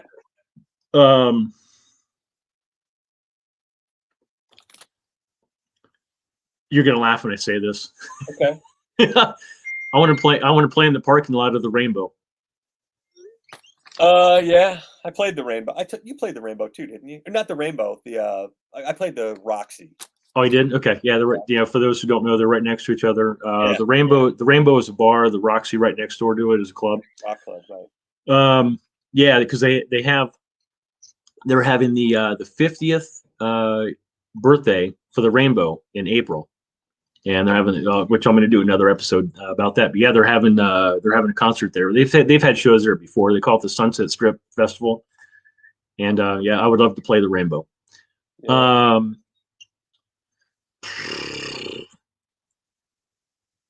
The Collie, which is the USC Los Angeles Memorial Coliseum. I'd love to play that.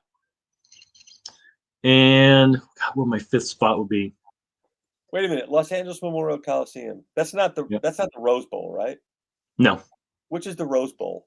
That's in Pasadena. Okay, I wouldn't mind even playing that. Yeah, that's pretty cool too. That'd be badass. But yeah, I'd want to play the Coliseum just because they have had 2 Olympics there. Right. They're gonna have a 3rd in like 2050 or something like that. Oh, really? Yeah. Yep. Oh, I'll be dead by then. But and hope not. And they're having a NASCAR race inside the Coliseum. That's kind of weird. Yeah, they set up a track. Huh. And I forget when it is, but yeah, they're having I think it's like it's not the Daytona 500, but it's like a NASCAR. That's cool. It's like a quarter mile. That's kind of crazy. Okay. Yeah, and then they have to fucking tear it up so they can play football. Yeah, they're gonna be going through tires, making a lot of left turns. Well, they are.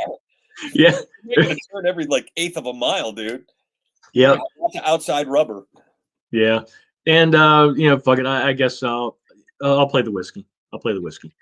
A little known fact: 2000. I was out in Los Angeles with my band, Shock Cinema, and we had a couple of shows booked. We played. Oh crap! We played. God, I should know this. We played the Coconut Teaser. Oh, I played the teaser. Yeah, and we played a place called Palomino's, which I don't even remember where that was at. Palomino's I didn't play, but I played the Coconut Teaser. Yeah, it was fun. Yeah. So when we're out there, to do these shows. It was my birthday. I turned 30, and so we wanted to do this. So we're out there. We heard that this band called Atomic Punks, which I'm sure you're familiar with. Yeah, they were playing at the Whiskey. Yeah. So we're at the Rainbow, just chopping it up, and we're talking to Mario, and Mario says, "Go to the Whiskey, talk to Leah." At the time, she was the talent buyer. Tell her that I sent you, and see what you can do. So we go there. This we're a band from Cleveland, this and that. We want to play with Atomic Punks. They're like, okay, well, all we need is $1,000. Oh yeah, pay to play. Yeah, and I was just like, sure, you can play. Just give us $1,000. Yeah. So yeah, it was the whole pay to play, which that's very, very familiar within the industry. Very familiar. So yeah, so needless to say, we could not play, but we did get complimentary tickets for that show, and they fucking killed it. That was a killer show. That's cool. Yeah, it was a killer show. So those who don't know, Atomic Punks had this guy. Oh, I don't know if it had Russ Parrish at the time. He may have had this guy named Bart Walsh playing with him. But Ralph then formed Metal School. Metal School turned into Steel Panther. Wait a minute. So Ralph is Steel Panther singer right now? Mm-hmm. Yep. His name is he goes by Michael Starr. Yeah, Michael Starr. Yeah, that's right. I think Ralph did some of the stuff in that Line 6 product, Guitar Port. The Van Halen covers. I think Ralph sang the Van Halen covers. Okay, yeah, he does David Lee Roth to a fucking T. It makes sense. Yeah, and he's hilarious, dude. He is. He's and this is scratch the Whiskey. I don't want to play the Whiskey. Okay. I know everybody wants to play there. Steel Panther played a live show, acoustic set, at the Hustler Hollywood on Sunset, which has recently been closed down because years ago they opened up a store on Hollywood Boulevard. That show, Steel Panther at the Hustler Hollywood Sunset, was fucking awesome. Were you there? No. Dude, no. Have you heard Russ Parrish's solo stuff? Mm-mm. Bro.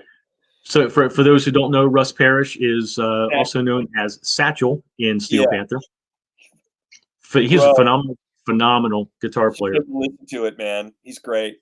Like those guys sing together great. Their harmonies are freaking amazing. It's because they're all like lead vocalists. Russ is great. I know he played with Fight with the whatever the Judas Priest guy. I can't get his name. Rob Halford. Yeah, with Rob Halford. Yep. So, but he's another guy who's just like because when they're up there fucking around, and like you don't really take them seriously. And then that's their stick. I take my roomie, to a lot of these shows. Like my roomie Jamie, whenever she's in town, whenever she's not dating her boyfriend in Georgia, whenever she's in town, usually she's in town visiting her mom, like around Christmas. So, and they happen to always like be in Detroit right around Christmas. So she'll be like, "Hey, dude, let's go see Steel Panther." And as a guitar player and as a musician and as a songwriter, like you listen to those songs and and it's like, the titles. I don't have to go into them, but it's not like they're really trying to be serious. But like when you pump the brakes and really listen to what they're doing, the drummer is great. The bass player is super solid and sings his ass off. Russ Parrish is freaking amazing, and Ralph is amazing. Yeah. And those songs are really good. If you took their lyrics, their comical lyrics out and shoved real lyrics in there. That's a real band. Yeah. You know? But the fact that they're like a comedy act now they're playing 5,000 seaters and making money and opening for nationals. They're freaking great, man. I love those guys. Yeah, I remember. I think it was Corey who turned me on to him. He's like, "Dude, you gotta check this out. Check this band out. This is right up your alley." Yeah. And they have, like, for example, if those who don't know, they have a song, for example, called "Asian Hooker."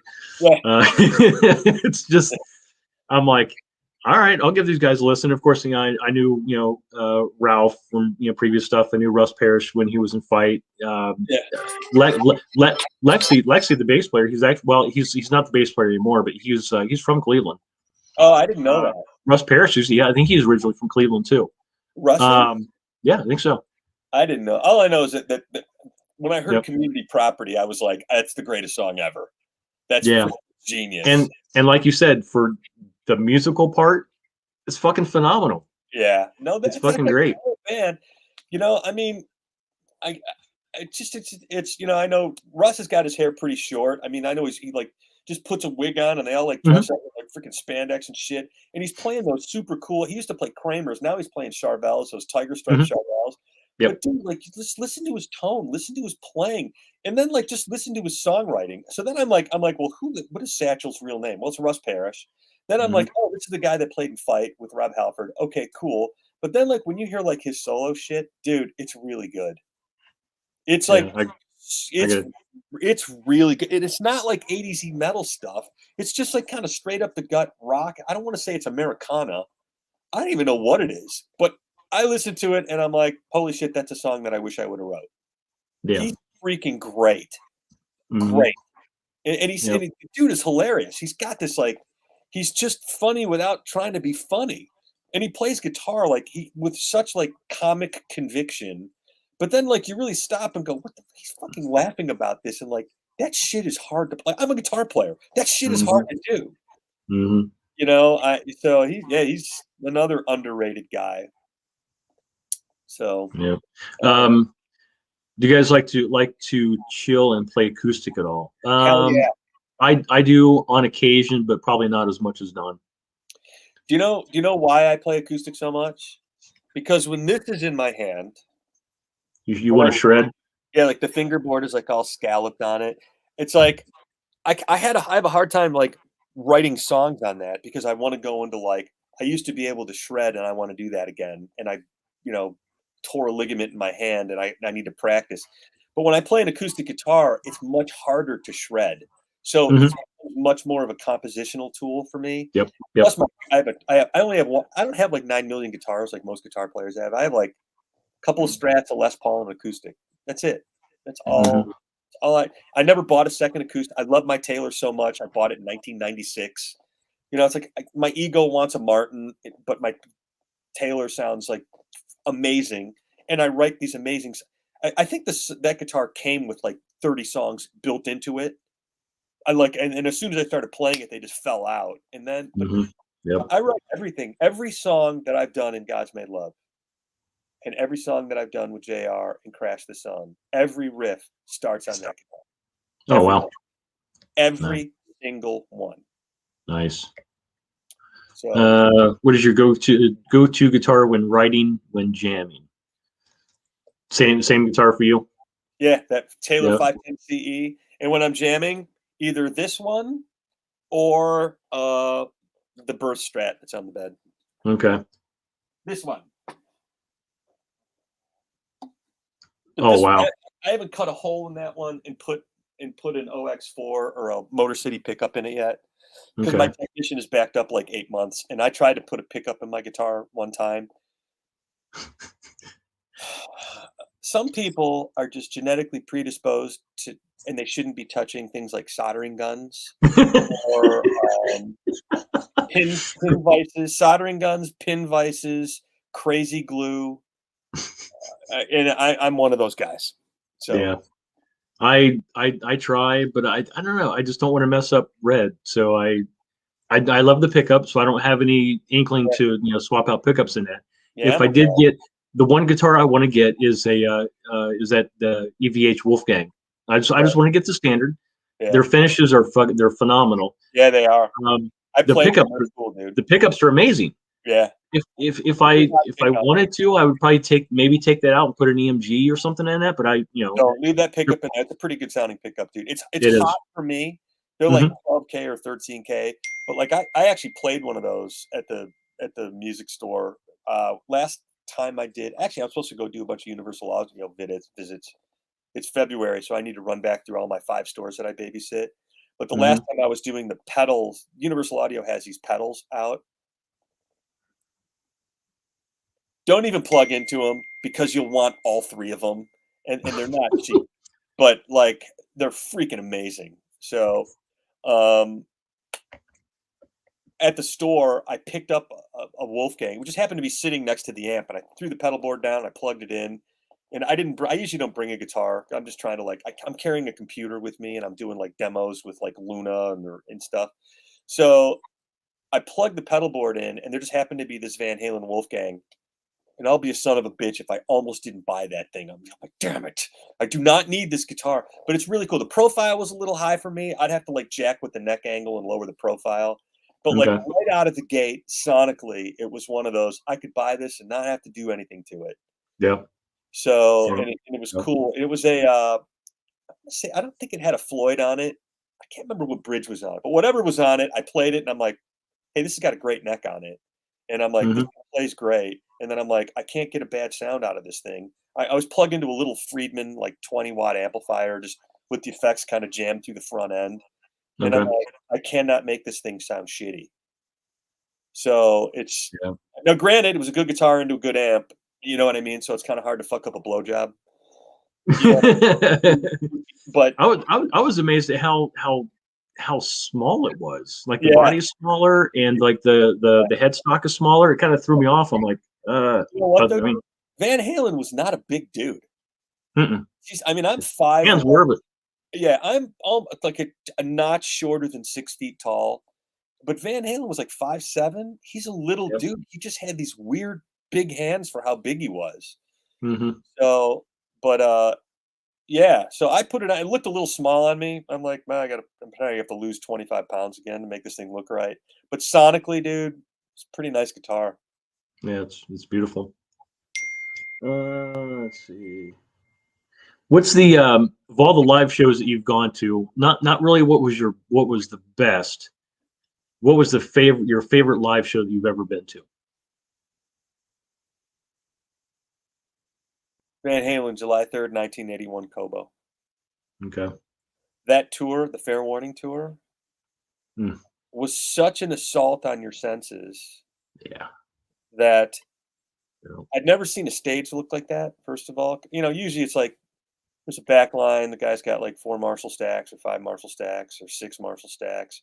Bass player's got, 4, 5, or 6 Ampeg SVTs. And there's like 500 or 600 lights, And then I saw that where they had, it was the first year, and that's the first year I saw Van Halen. So before that, on the first tour, Eddie was running basically wood grain Marshall cabinets that he peeled the Tolex off of. Okay. On that second tour, I think he was doing the same thing. On the third tour, they had the flag system cabinets, but they weren't painted white yet. So I think it was David Lee Roth who's like, we need to change this stage to make it brighter. Because they had a black stage. Look at pictures from the Woman in Chilton first tour. They had those same speakers to where they don't look like Marshalls. They just look like 8 million speakers up there. Yeah. You've seen that, right? Yep. Okay. I think it was Roth who was like, if your guitar is going to be black, white, and red, we need to make these cabinets white, and then we'll put a little red ring around the black speaker. So when they dropped the curtain, I remember looking at that stage and like, oh my God. It looked like just speaker cabinets, like piled, like 9 million speakers on stage. Yeah, just one box, just one speaker in a box, and it was in. But there was like about 20,000 of them. So they had a mix of 212s and 412s for Van Halen, and then they had a mix of 10s and 15s for Michael Anthony. But they had them like sporadically tossed all over the place. Like there was no rhyme or reason to it. It just looked like complete freaking chaos up there, but gigantic chaos.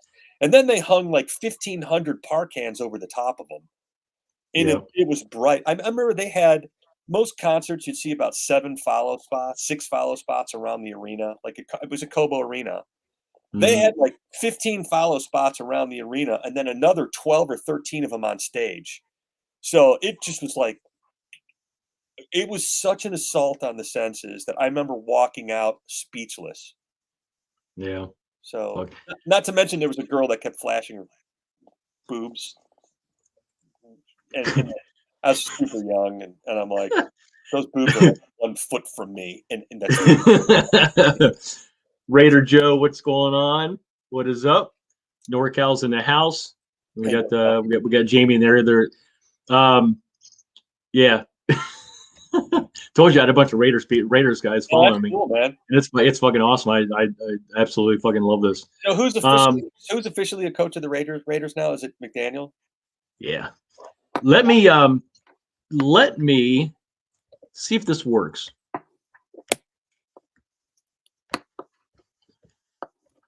All right, guys. I just put the StreamYard link in the chat. I want you guys to pull up.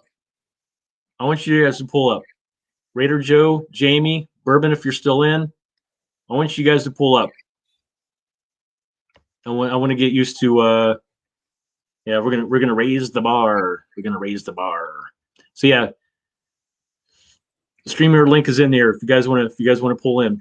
So yeah, for those who don't know, we're just talking about Van Halen back in the day, back in the early '80s, when they would just absolutely kick your fucking ass into submission, and you liked every second of it. Probably my favorite show of all time would be when the one that sticks out the most is I think it was like a late '88. LA Guns they were just finishing up the tour for their first album, and they were playing a place. I don't know if you've ever heard this place, Don. It's called the Waters Club. It was called the Waters Club. It was in the OC, which is Orange County. It was in San Pedro, right down by Long Beach. Okay. And that was when LA Guns, they were like the true Hollywood vampires, all black. Right. Still look badass. And they had this opening band open up for them. I'd heard of them just because I'd seen their flyers, and they were all over the magazines at the time. Either they were just about to get signed or had just gotten signed. They were still just a local band at the time. They were called Warrant. Oh yeah, I heard of those guys. A little bit. I'm pretty sure that I was the only guy in the audience. I was the only male. Their singer was from Cleveland, wasn't he? Janie, yeah, and Steven, their drummer. They're both originally from Northeast Ohio. Yeah, I think I thought they owned some bar in Cleveland. I lived with a guy for a little bit, right when I was kind of building my condo back in Michigan, and I was living I had first couple of years I worked at Line 6. I lived in North Olmsted. Okay. So I was on and off, kind of staying in North Olmsted, and a guy that I lived with, sort of when I got out of my apartment, and got into my condo, I was living with a guy that worked at Sam Ash for a couple months. He was buddies with Janie Lane. Oh wow! So I thought Janie was kind of part owner of some bar out there for a while, or working some bar. He was friends. What's that? He would hang out and bartend at some bar. It's very possible. I wouldn't doubt it. Because when Billy Morris, who I know, was in Warrant. Billy still lives in Cleveland. Okay. Billy owned a couple of clubs back in the day. I think it was Billy's club, dude. Okay. There's one place we played a lot in Chalk Center. It was called the Revolution, and Billy was either part owner or owner of that club. We played there constantly. Right. That was a really cool place. We actually loved playing that place. Guys just saying hi to each other. Yeah, if you guys pull up, if you guys want to pull up and put the StreamYard link in there. If you guys want to hang out.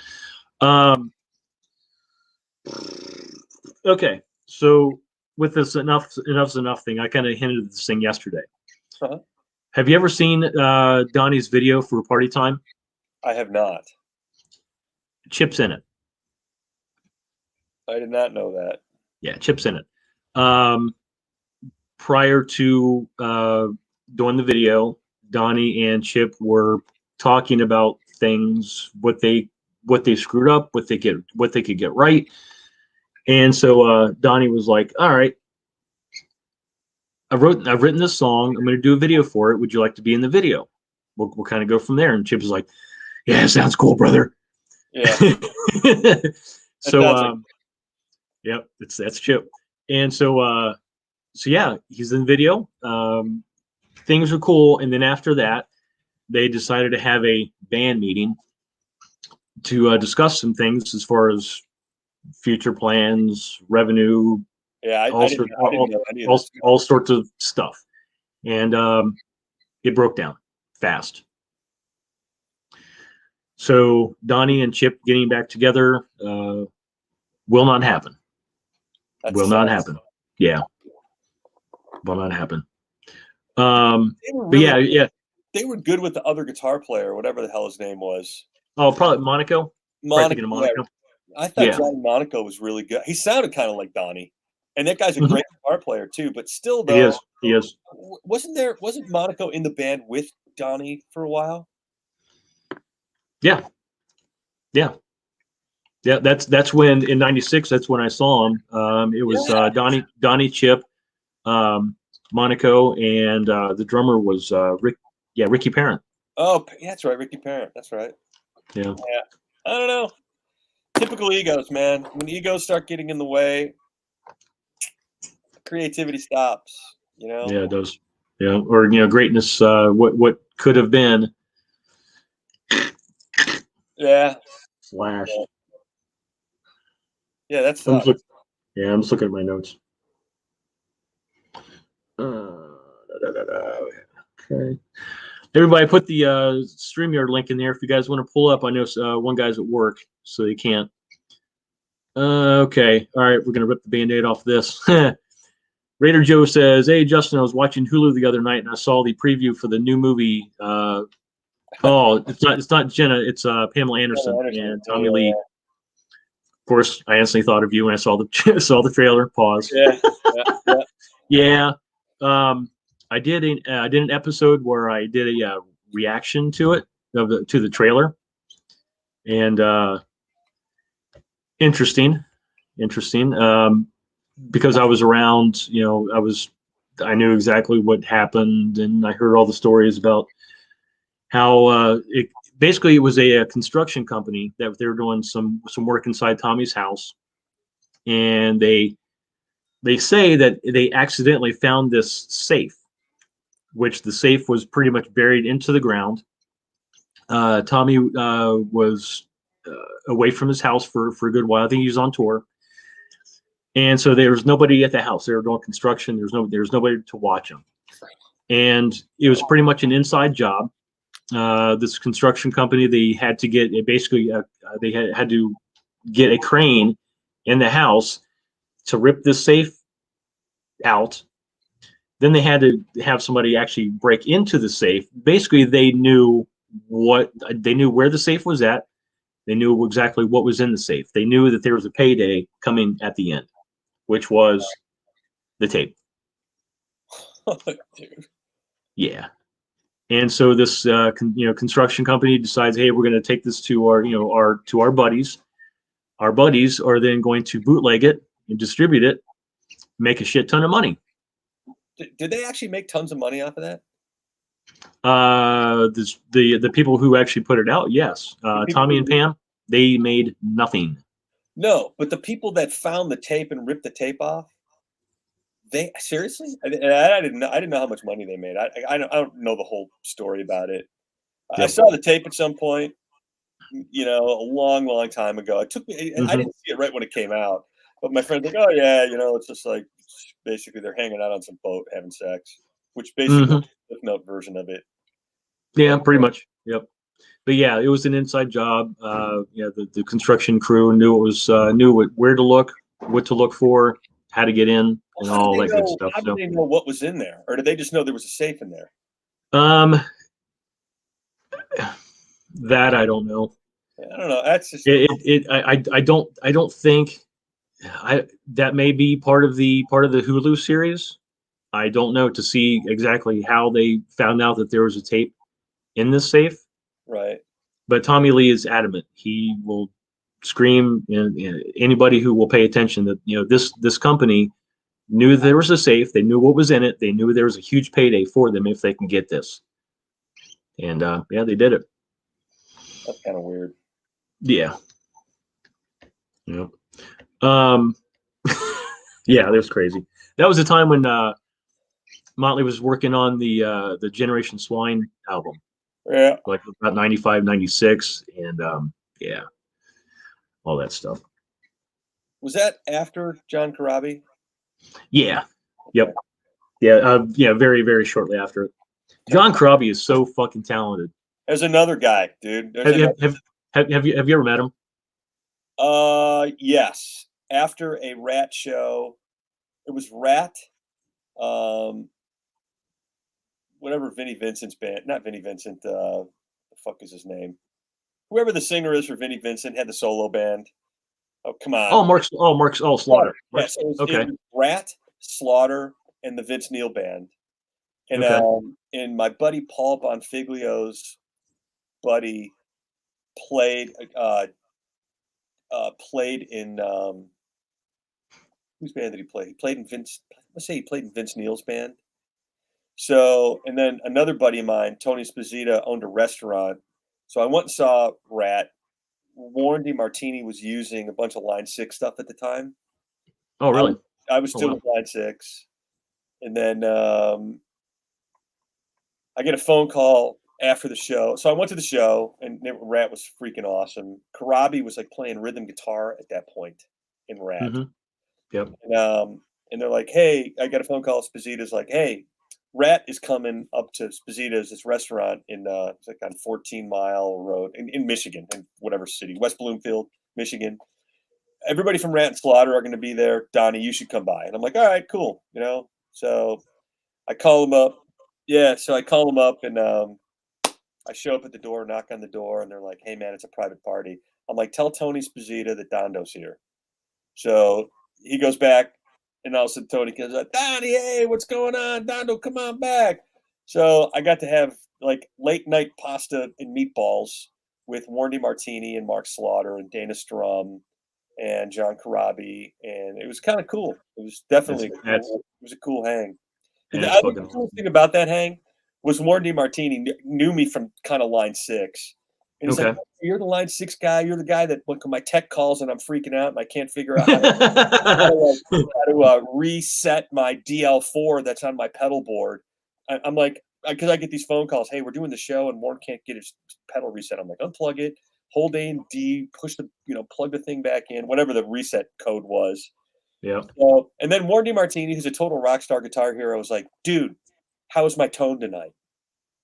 Like the same as all of us would be. The same as every single guy that I know that plays guitar and takes it seriously. I mean, and here's the guy that just got done playing a 15,000 seater that, and I'm like, dude, your tone was good. It was cool. So, yeah. But so it was great. Yeah. So that was my. Yeah. For SC experience, and I put the stream link in the chat if you guys want to pull up. Raider Joe is at work, so he can't. So they want to know, is Dondo a Raider fan? I like the fact that I think it's weird because they moved to Las Vegas and that stadium is super, super cool. But to me, and I know if you guys are from Las Vegas, I'm sorry, but it's the fucking Oakland Raiders. Yes, you have just fucking hit the hornet's nest, and everybody's going like, "Fuck yes!" Because I thought I was going to make people mad. It's the fucking Oakland Raiders. But and they moved, and I understand it. It's a money business. It's like anything else. But dude, look at your logo, man. I mean, Dave Casper. That's how far back I go. Most of these guys are too young to know who that is. John Madden, dude, come on. Yeah, rest in peace, John. Yeah, rest in peace, Coach. That just means I'm getting older, and everybody that I love is dying, and that sucks. but the whole thing with Gruden kind of bummed me out. Yeah. That, and it's I don't understand. There's so much going on in the world now that sometimes I think people. I've said things that I regret that I probably shouldn't have said. I'm not stupid enough to put them in emails, but everybody yeah, has to, no shit. yeah, everybody has to kind of watch now because the way the world is, everybody has this. So as soon as you do something stupid, somebody's shooting a video of it, you know. And I really, my personality type is sometimes I think a lot more, but before that, I used to talk too much before I was really thinking, and you can't do that anymore, you know. And Yeah. I'm not even sure if any of the stuff that he said was really meant as condescending and as offensive as it was really taken. But the problem is they're not differentiating that now, and it sucks, and it sucks. So, but I think ultimately they're going to be okay. So, well, time will tell because the news broke yesterday. Well, it came out over the weekend, but it was official last night. They did the press conference. I was at work, so I still haven't seen it yet. Other than Josh McDaniels now admits that it was a fumble. it was. Yeah, Josh. Yeah, so Mark Davis said that he said something about Raider Nation can rest easy knowing that the enemy now admits that they were wrong. Yeah. And Bourbon says, "Yep, damn paper trail will get you every time." It will, no way am I condoning any of that. So I don't want this to freaking blow up on my Facebook page that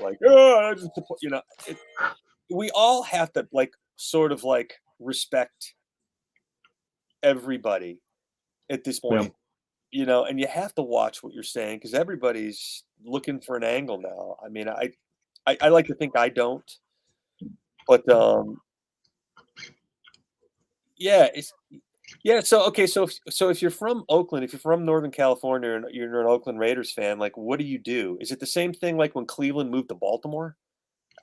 Because they changed colors, they changed team names. Yeah. I mean, I don't know. So now that there's a team back in Cleveland, do you still like Baltimore? I mean, I don't know. But to me, it's the effing Oakland Raiders, period. Yeah. And it's frustrating. I mean, they moved to LA a few years ago, then they moved back, right? They so they were in Oakland. Obviously, they moved to Los Angeles in '82. They were there until '92. And it was not the LA. It was still the Oakland Raiders. So it was, but there was they had a thing going. It was not like LA opened them with open arms just because the Los Angeles culture. We fit very much with the Oakland Raiders. It wasn't like a SoCal versus NorCal mentality. Right. We took them in and we're like, yes, this is fucking awesome. We can actually, because we used to have to fucking take the 6-hour road trip or whatever it was, right, up to Northern Cali, up to Oakland to see them, and then they come back down for the rest of the week. But it was my cousin Greg and my cousin Linda and her husband Greg, when they moved to Rancho Cucamonga, that area in Southern Cal, I don't know what year, 80 was when we went to the sound check contest, so 87, 88, 89, right around there. I would say 88, 89. It was still the same. My cousin Greg was a Raider fan. He's like, I just think it's cool, that whole Raider Nation thing. There's freaking people, lunatics in the right way. Yes. And they're passionate about their stuff the right way. And they've also had a winner. I mean, dude, I'm from Detroit, so I have the Detroit Lions. Yeah, dude. I'm going to be 57 this year. They've won one playoff game in my life. One in 1991 when Barry Sanders was still there and Eric Kramer was the quarterback. So so I'm one of those. A bunch of the radio DJ guys are all pissed off that what's his name, Stafford, who's with the Rams, and they're like, he was with the Lions and he sucked. You know what? He went to the Rams. Yeah, the Rams were loaded, but look where he's at. Ultimately, the Lions had a Super Bowl quarterback for 13 years or 12 years, and they just couldn't get him enough talent. Yeah. You know how football is, man. It's like you gotta have players, you know, and there's a lot of arguments about, well, Matthew Stafford didn't make his players better like Tom Brady did. How many Tom Bradys are there? I'm not sure the quarterback had like 7 Super Bowls. Yeah, he's and then him, and that's it.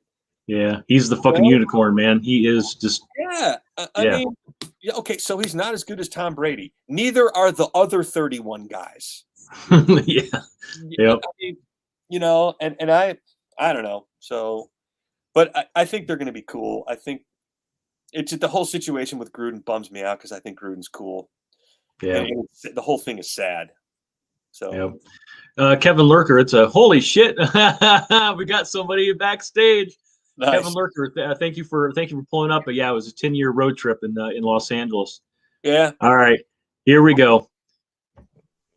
Direct from Georgia. You're in Georgia, right? Yeah. Oh, right on, man. This is this is Bourbon Country Raider. What's going on, fellas? Hey, what's going on, dude? Not much. We're so we've been talking football obviously for about the last 15 minutes. I am a football dork, but I'm more of a college football dork than a pro football dork because the Lions aren't really good. The Lions suck. Let's be honest. It's been a 57-year rebuild, so they can have it any time now. It should be figured out. Anytime, Bill. Yep. Raider Joe's at work, so he can't pop up. But only thing I can say is Raider Nation. Hey, Bourbon, you know what to say. 1, 2, 3. Raiders!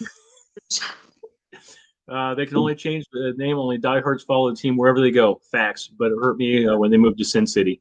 It's different. It's just different.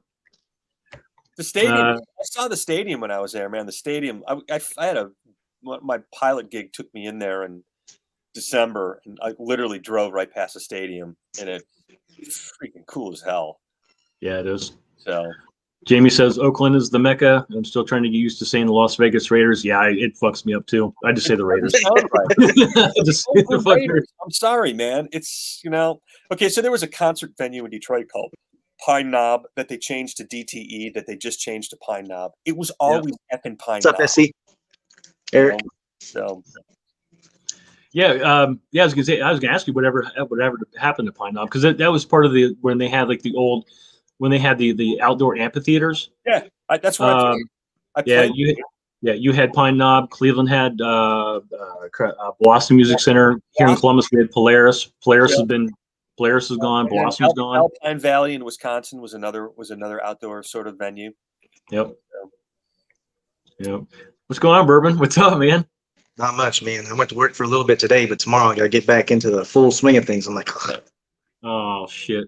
I'm sorry. How was did you pop into Hammer's show? I stopped by there for a quick minute. Okay. How's he doing? Everything's good there? Yeah, it was a good old day. That's cool. Doing good. That's cool. Yeah, I saw this morning. I went on. What's that? Talking that shit. Yep. Yeah, he has a show, Dondo. It's called Talk That Shit Tuesday, where fans just come in and talk their shit. That's awesome.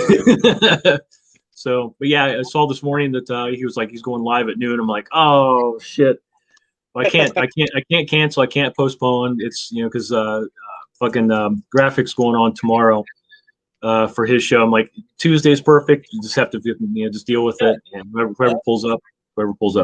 Yeah. Well, I told you yesterday I was going to be here today, so I didn't want to go back on my word. Nah. Thanks for popping in, man. Yeah. See, so you're an Army guy. Yep. And we just kind of shared some stories about what our relatives had to go through, and some pretty bad shit.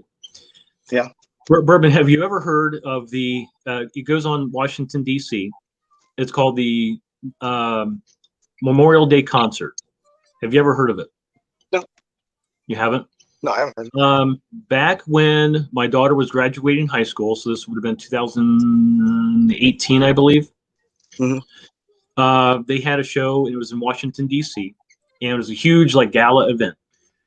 And so I was waiting for my mom to get ready so we can drive 3 hours for the graduation. She's like, hey, while I get dressed, I want you to see something, and she recorded it. Turns out, do you guys remember? Do you guys know the actor Graham Greene? No, what's his name? Graham Greene. I don't. Name ring a bell? He was in Dances with Wolves. He was in Twilight. He was in the Twilight movies. He was the Graham Greene was the he was the dad to crap. Let me pull up a picture of him. Once you see the picture, you'll know who I'm talking about. I was gonna say I'm a visual guy. I was gonna say I've seen Dances with Wolves and the Twilight movies, so yeah, I'm totally a visual guy. Ask any of my girlfriends. I'm trying to be less shallow and vain, but it's so hard because I'm so like. We are who we are. I know. Yeah. I'm getting there though. I'm slowly learning. I like what I like. Okay. I think we all like what we like. Oh, he was also in one of the Lethal Weapon movie. Yeah, not new. No, Die Hard. Die Hard with a Vengeance. He was also in that. What's his name? Graham Greene? Graham Greene. Oh, okay, yeah. Okay. Yeah. So you ring a bell? Yeah. Okay. Yeah, that's not a very good picture, but anyways, he did a speech in my uncle's words, who I kind of briefly talked about him. I saw it. I saw it. Dude, you sent that to me. I saw it. Did that not bring total tears to your eyes? At the Vietnam Memorial in DC in front of the wall? Dude, freaking awesome. Yeah. So Graham Greene did a speech in my uncle's words, basically saying, his experience in Vietnam, what he had to witness. My Uncle Bill literally saw one of his best friends get shot right in front of him, tried to put pressure on him to keep him from bleeding out, and let go just for a split second, blood all over the place, and within 10 seconds he was gone. Yeah. And that happened basically every 15 minutes. Yeah. Right. Multiply those 15 minutes, by years, and the shit adds up. Bourbon, the video is on YouTube. I'll find it, and if you can, put it in the Bourbon in the private chat. Put your email address. I'm going to write it down, and okay. I'll send this to you before I have to go to work. So at the end of the video, Graham Greene, came down from the stage, just basically gave a handshake to my Uncle Bill. My Aunt Marcia was there, gave her a huge hug. My Aunt Marcia was like, that was beyond phenomenal. They ended up giving him two, like some sort of heart award and like another award for his service. And also for the work, also for the work that he's doing for the veterans in Southern California. They need help. Yeah, they need help. That's awesome. So every Memorial Day, every Veterans Day, I always post a thing on my IG, just thanking them for the service. I put a thing, for his organization's called ACVAL. I always put the website link on there. Anybody in Southern California, if you need help, it's available. Yeah. It's available. So, yeah. So would you? I didn't see the presser from yesterday. What did you guys think of McDaniels McDaniels and the new GM? I don't know too much about the new GM, but I think I'm a little more positive about McDaniels than you are, Justin. Okay. I just see the track record of past Belichick assistants that have gone on to do their own thing, and every one of them has failed. Oh, I lived through Matt Patricia. He was a disaster 48 hours after he showed up. It took the players to go, this guy is a knucklehead. Literally. I live in Detroit, so I listen to Detroit. I don't listen, you asked what I listen to. I don't listen to a whole lot of music anymore, unless I'm searching for new stuff. But I listen to a lot of talk radio, dude. And as soon as they hired Patricia with that whole hey, look, I got this thing in my ear, and then that makes me a genius. Yeah. By the way, I'm a rocket scientist or whatever he is. He's like some kind of super genius. That's cool. I just need you to coach the football team at this point. I'm not concerned about the fact that you can put a guy on Mars. I'm concerned at the fact that I'm 56. I like football, and I don't follow the Lions because they've won one playoff game in 56 years. What? Suburban, you think we got a fucking bad? This fucking guy, jeez. I've just been suffering for like 20 years. That's about it. 56. You know, I mean, okay. So for the first 3 years, you know, I'm kind of running around. I don't really follow football, but once I started kind of following it, you know, I mean, I remember Greg Landry and Lem Barney. I mean, okay, that's going super old. I also remember Billy Sims and Eric Hipple and Gary Danielson. That's old. You know, those guys like didn't win a playoff game. And then, you know, I definitely remember Barry Sanders because it was the only reason to watch that team. The only reason. And then they won with that guy. They won one playoff game, one.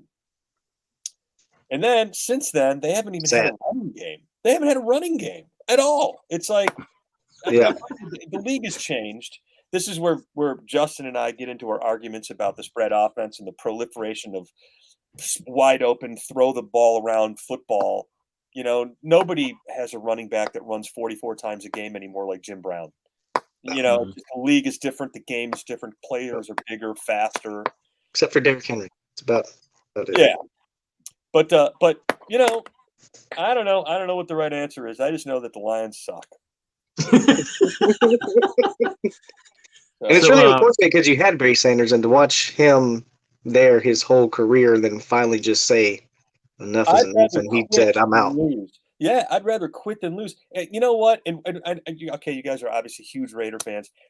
I can say this: I don't know how you guys feel about Stafford going to the Rams, but at least the Lions were cool enough to go, we're starting our 5th rebuild since you've been here for 12 years, or 4th rebuild. You know, and we're gonna suck for another couple of years, and we're the Lions, so we'll probably suck until you die. But we got to ship you over to Los Angeles, and they have a stacked team, and we're going to get a bunch of return for you, so we can help you out. You'll be helping us out, and the fact that they did that, I actually think was kind of cool. Yeah. So they didn't do it for Barry. They didn't do it for Calvin Johnson. They didn't do it to Barry, and they didn't do it to Calvin. You know, I didn't even know Calvin Johnson was going to retire. He at the end of the game, he walked up to Matt Stafford and said, "Hey, dude, this is my last game. I'm done." Yeah. Apparently that's the way he wanted it too. Like he didn't want anybody to know. And he held out forever. Yeah. His hands were all screwed up, you know, and there's a huge argument in Detroit now. Well, Matt Stafford didn't have players surrounding him, or Matt Stafford didn't make players better. And I told him, I said, "Hey, dude, he made Marvin Jones and Kevin Galladay better. Those guys both got traded." And he was in Golden Tate. You know, Golden Tate was great coming in. So, yeah, should he have won more games? Did he screw up? Yeah, there were some stupid throws, but the guy's a gunslinger. He's like, what's his name? He's like Brett Favre in Green Bay. You know how many stupid throws Brett Favre made? A shitload. A lot. That dude was fucking, I'm rolling the dice because I don't want to lose. Yeah. And I would rather go down swinging than watch the fastball go down the middle and go, fuck, I should have swung. Yeah. So, and I bitched at Matt Stafford too. I'm like, well, yeah, he's not as good as Tom Brady, but again, who is? Well, y'all might be getting a break here next year if A-Rod decides to up and move to Denver, and that'll make our situation worse than it already is. Yeah. I don't know what the deal. I don't know what. We already got Mahomes and Herbert. If A-Rod moves in too, it's like fuck, man. Dude, I think Mahomes is pretty good, but he's another gunslinger. He's another dude who's like, if I got to throw the ball left-handed to compete this pass, he's done it. Yep. Yeah. You know, he threw some off-the-wall shit. I'm like, did he just do that? Just the fact that he started this, I'm running to the right, I'm on the right sideline, and I'm going to throw a 30-yard pass back into the middle of the field. That's a quarterback no-no 1-0. Yeah, that's like the cardinal sin. Don't do that. He does it all the time. He just like, whatever, you know, it's like all off. So also happy they lost though. Yeah. Thank you, Cincinnati. I do like the fact that they're basically running a Texas Tech offense over there. That's basically a freaking air raid. Like, we're just going to freaking throw the ball around like it's a playground. Which started in Kentucky, though. Kentucky started the first air raid offense with Tim Couch. Yeah. I totally remember. And then Couch went to the Browns. Yep, number 1 overall, got his brains beat in. Yeah, well, you know what? You know what they should have done? The coach for the Browns should have been like, "Hey, why were you so successful at Kentucky?" Well, we ran this offense, and the way the offense work is we just overload all the zones with like 29 fucking receivers. We don't because if you look at football, I bitch at Michigan at this all the time, and I know this is Columbus, Ohio based, but it's like when Harbaugh showed up. Here, you're gonna now that I'm on this fucking road. This is not a good road for me to be on. I thought he was gonna like do what he did in San Francisco, but the first thing he did, he showed up at Michigan, and he's like, "We're gonna put the quarterback under center. We're gonna line up with a fullback, and we're gonna have 79 tight ends on the team, and then we're gonna ram the ball up the A and B gap 53 fucking times." What? Yeah, that's what Harbaugh does. He loves that smash mouth football. Yeah, and it's so. It worked this year. Yeah, it did work this year, but it wasn't just smash mouth. Yeah, there was some at least some trickeration plays going on. Mm-hmm. They were still running a lot of plays out of the shotgun. Now, granted, it's not a spread offense by definition when you have 3 tight ends. When you have 3 tight ends, that is not a spread set. A spread offense isn't the quarterback in the shotgun. A spread offense is we got 5 line guys and like 29 receivers lined up sideline to sideline. Yeah, that's the spread. It's not the shotgun. Yep. Let's go 4 and 5 wide. Yeah, 4 wide, 5 wide. You know what I mean? And then, so if you get the ball to one guy and you're forcing him into one-on-one coverage, he's only got to beat one guy. And now you got 20 yards of green. Mm-hmm. I mean, that's why I'm like, why doesn't Michigan do more of this? I mean, I watched Ohio State basically ramrod Michigan for years doing that with Troy, whatever his name, Troy Smith. It's like, why can't we run this offense? So, whatever. Hey, Bourbon, wasn't it? Was it Hal Mummy? Was he the guy that? Oh yeah. Was that it? Okay. Yeah. I just pulled. Yeah, Hal Mummy. Yeah. Yep. Wow. I just pulled that out of my ass. They were dropping bombs all over the place. Yeah, and putting up, and that's fun football to watch. I mean, granted, the defenses sometimes were an afterthought, especially when Rich Rod got to Michigan. It's like, defense, man, y'all aren't having a good time watching us throw the ball all over the field, run all. It's like, yeah, that's cool, but you got to put out there. So, whatever. Yep. That's what everybody wants to see, though. They want to see those big splash plays and home runs all over the place. Yeah, I mean, look at the team, dude. Just look at I don't know what's going to happen in this Super Bowl, and like I said, I follow pro football way less, but I do know that watch the championship games for the last 5 years in college football, and watch what those offenses are doing. Mm-hmm. Hey Don. Hey Don, you have a fan? Oh no! Says Dondo can talk that shit. He needs to start a podcast for Michigan football. I know. Well, I think what's going on with Harbaugh, man, is Michigan, and I, like I said, because I'm in Detroit and we don't really have a functional pro football team for whatever reason. The owners, I don't know enough about football to go. Here's the reason. I just know I'm 56 and they won 1 playoff game, and that's not success.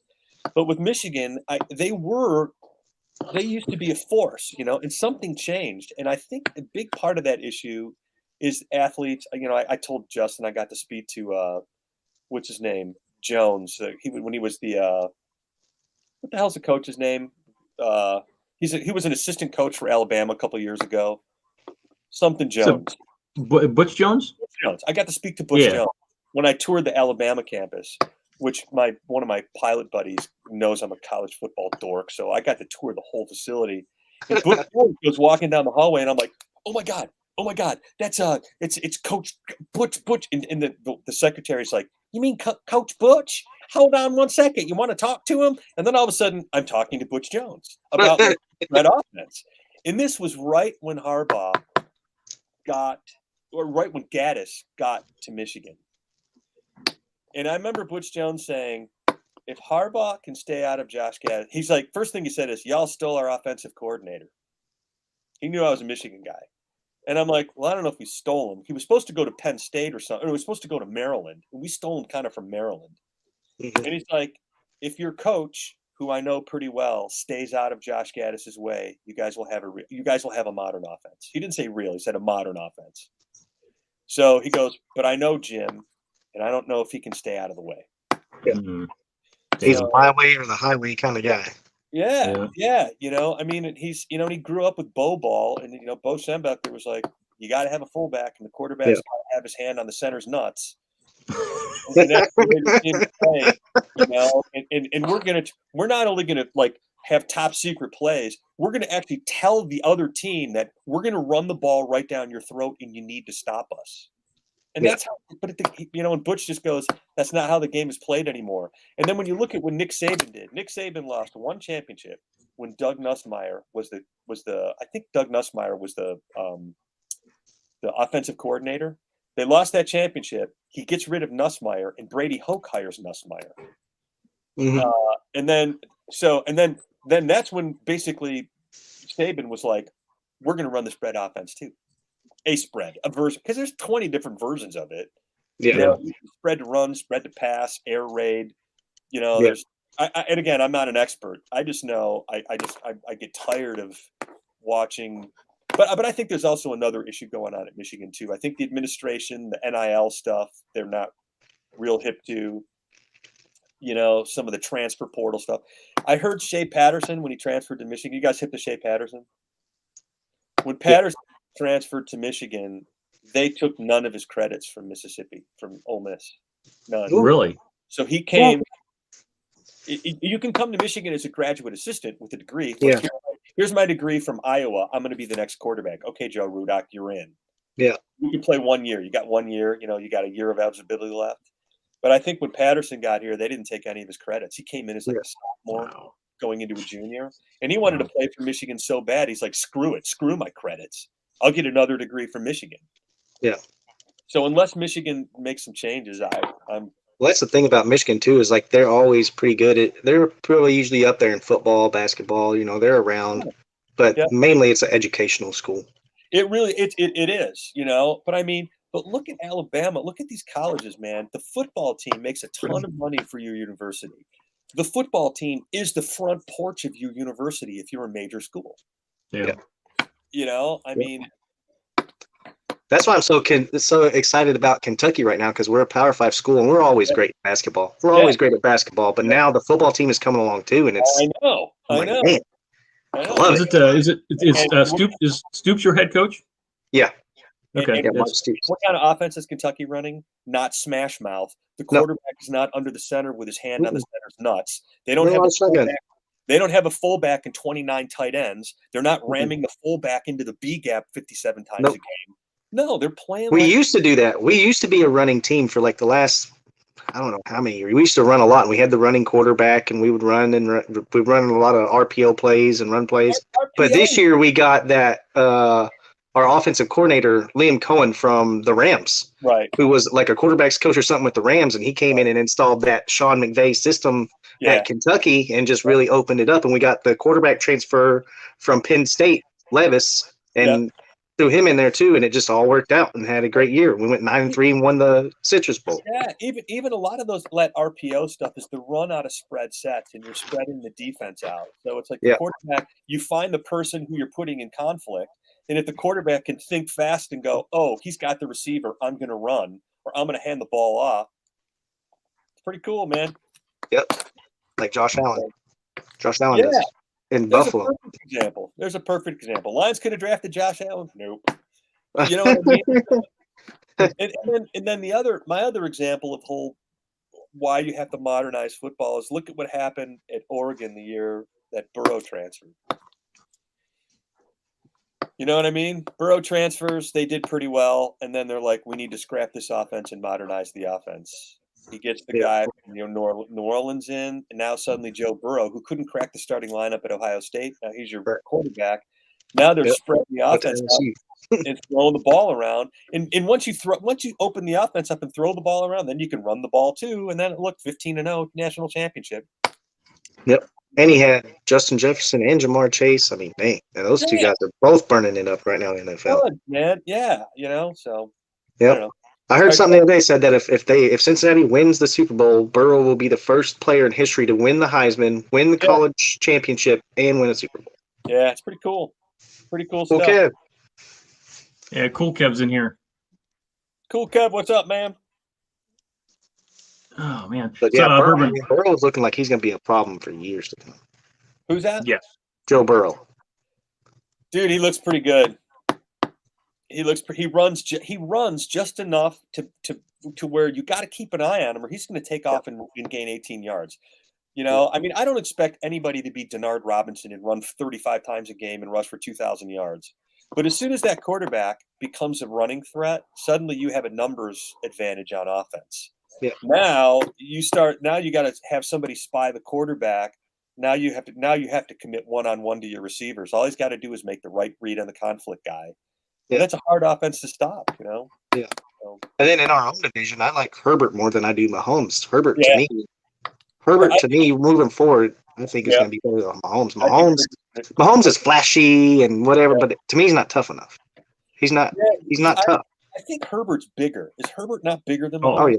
He's like 6'6", 250 or some shit. Yeah, that's cute too. You know what? Once you get to the NFL, everybody's big and everybody's fast.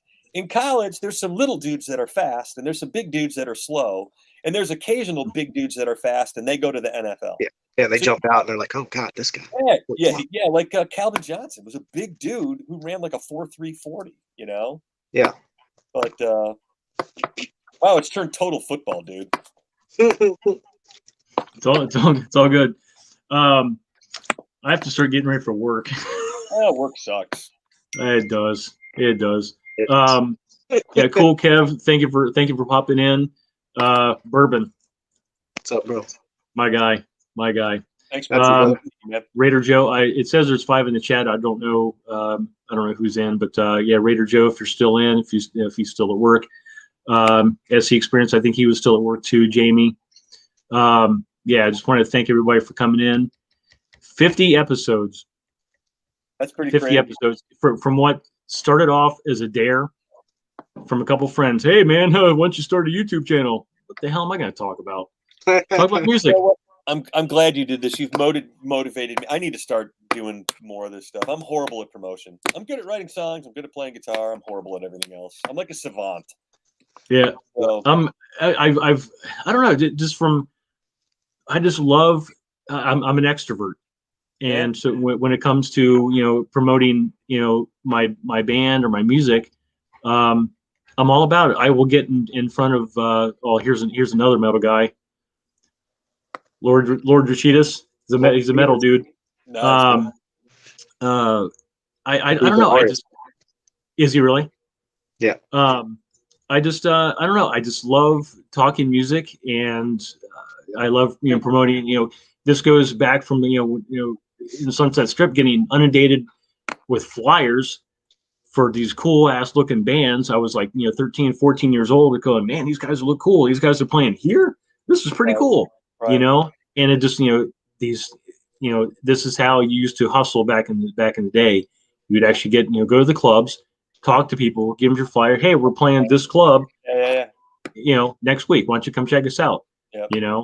And I would literally, when I could, when I got in bands of my own, I would literally make the flyers myself, go to the clubs, say, hey, my band's playing here next week. Come check us out. Most of the time, like, we'll check you out. Take the flyer, throw it away. Did you go to the strip joints and pass out flyers? I cannot confirm nor deny any. That's a good answer. Any activity. And my answer was yes. I was the public relations department of my band back in the day. That's really? like in Shock Cinema, my singer would try to make flyers. They look like crap. I would make flyers. They looked 10 times better. I would go to the clubs. Hey, check out this band. The pictures looked really cool. Shane would take out pictures and he would cut out the outside, and he just looked like, I don't know. It just looked. Yeah. So I would take individual pictures and I would make them look like cards. Right. And I would here, picture here, picture here, picture here. So we get four individuals, band name, all sorts of, live sex, all sorts of, also it was nuts. Right. Got a lot of people's attention, which is what I wanted. Right. Some of the people would come to the shows, some wouldn't. And, but I loved promoting bands to people. Now it's different. You do it through Social media. This now. Yeah. You know, this is now my weapon of choice. Right. I don't know. I just love doing it. But more importantly, I love talking music because, yes, I'm a musician, but I'm a music fan first. Right. You know, I'll talk about, you know, any from Slayer to Frank Sinatra. It's all music. It's all good. So 50 episodes later, and here I am, and my channel's changed. It's more news related. Like, hey, guess what? You know, guess what's going on with? Hey, Gene Simmons sold a house.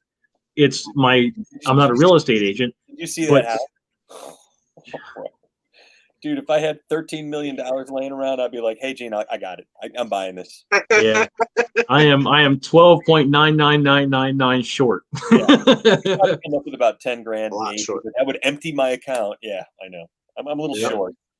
So I have, you know, Lady Gaga sold a house that was once owned by Frank Zappa. I had that. I try to integrate music with video, different. Yeah, just different stuff, because you know you can't go, hey man, the New Testament album's out, it's fucking badass, fuck yeah. I try to do different stuff, you know. Testament, but hardcore Raider fans. I think that's good though, because with social media and stuff, people are much more aware of things that are going on. Oh yeah. You know, and you just have to just make sure that, like, the only time I get depressed with stuff is anytime I turn the news. It doesn't matter which wing of the news I'm watching; it's all freaking depressing. Yeah. So I tell my mom, and it stresses my mom out more. Like I'm, you know, my mom is obviously older. My mom's almost not quite 80, but like she turns on the news and gets bummed out. I'm like, Mom, look, you know what the truth is. Why do you need to watch this? Yeah. You know, the only reason you need to watch the news, I can give you the news. The Lions lost again, and they're always going to suck, and everything else is bullshit. And I don't know if Jim Harbaugh staying at Michigan or leaving Michigan, but Michigan is going to be the same either way. That's the news. Yeah. Mm-hmm. Yeah. So, it's like me, like I said, I was born in 82, so I went to school in the 80s and 90s. You know, we didn't have smartphones. The internet was a new thing, so nobody really knew how to do anything with. So you just paid attention to what was right in front of your face. Yeah. That's really about it. Yeah. Yeah, that's the truth. And the way you got exposed to stuff is like by making friends, and they were into something else, and they exposed you to it, and it's like, oh, okay. This is where I think this whole, you know, this is why we've got people now that have way more social anxiety issues than in the old days, because it's like there's so many kids that are homeschooled now. I mean, I learned to interact with people because I went to school. I went to high school, junior, you know, elementary, junior high, high school, college for, you know, high school for 13, whatever, school for 13 years, 12 years, kindergarten in 12 years, I guess, 13. I was horrible at math, 12 plus 1. I'm out of fingers. So, you know, and then college for 5 or 6 years, you know, changing degrees and stuff. You know, you just learn to deal with all sorts of different people. Stay away from the assholes. Yeah. You know? I did 14 years because I got held back in the 3rd grade because they said I couldn't read. Yeah, I got held back in second. I got held back in 2nd grade because I moved when my dad first retired out of the Army. I moved from Kentucky to California, so I was a little behind when I moved out there. Oh yeah, you have to learn to speak the California language. Yeah, and we're out in Cali. Do you remember? Because you're I lived in a town called Laytonville, a small town. We lived up in the mountains, man. With my grandpa, he owned a bunch of land up on the mountains. We lived up off of 101. My mom actually worked at the Redwood National Forest when we moved out there and stuff. Cool, so, yeah. Wow, it was awesome. Do you still have that house up in the mountains in the woods? So no, my one of my aunts sold it. Okay. It's a big family thing. Everybody else is pissed off because one person took it upon themselves. So that's frustrating. Yeah, and nobody else got anything out of it. And they sold it, and she sold it to a big corporation that wanted to go up there and bottle the natural spring water because my grandpa had this natural spring, and that's how we all had water for our houses and stuff. Was it came straight from this natural spring. So she sold it to that company for a couple $1 million, but nobody else saw a dime. Oh boy, Jesus. Yeah. Yep. Yeah, it could be a lot of animosity there. Oh yeah. How those family reunions going? Huh? How there's family reunions going there? Jesus. Hey, I haven't been to a family reunion since I was in like 8th grade. Yeah, it's been a while since I've been to one. But you know what? I'm like an Italian guy, so every once a month, some Italian route. I was like, hey, come on over, we're making pasta.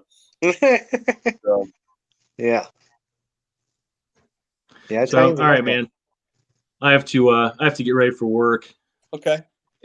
Chick's home, so I'm going to spend some time with her. Okay. I have to get ready.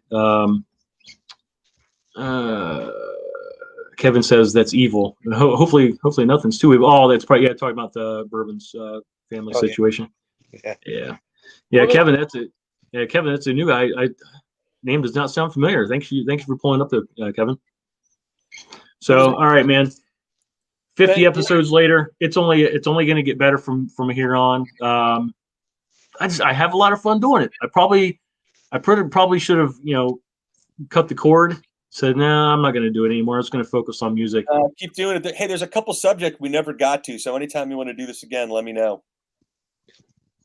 Will do. What do you want to talk about? I'll write it down. Just let's see. How about the whole Nina Strauss thing? How music? Oh, yep. Versus promotions. What level should you be promoting versus practicing? Because that's an issue. It is. It's huge. That's a conversation in itself that'll probably devolve into football at some point. Probably, yeah, because they're intertwined. Yeah. So anytime, dude, you know how to get a hold of me. Yeah. And anytime I'm flying into Columbus, I'll let you know. We'll get together. Absolutely. Cool. Yeah, we'll have a few Coca-Colas. Yeah. Since, we don't drink anymore. So. Yeah, I don't drink at all. So we're a bunch of old guys. Yeah, we have our prime has gone. Yeah. So. I'm getting there, man. Like I said, I'll be 40 this summer, so I don't really drink, like I used to when I was a young guy and get wasted all the time. Now I just sit around and sip here and there and just talk and chop up and have a good time. All right. Well, have an excellent Justin. Be good. I'll try. Yeah. Yep. Hey, it was nice meeting you, man. And go Oakland Raiders. It's the effing Oakland Raiders. To me, I'm sorry, it's the fucking Oakland Raiders. Yeah, to me, it's the Los Angeles Raiders back when they played at the Cali, and it's good times. Good times. They didn't have really good, the best teams. Man, they had legit players. Man, they had just Hall of Famers all across the board. They had Todd Marijuanovich. Come on. He was awesome. Marijuanovich. He was awesome, dude.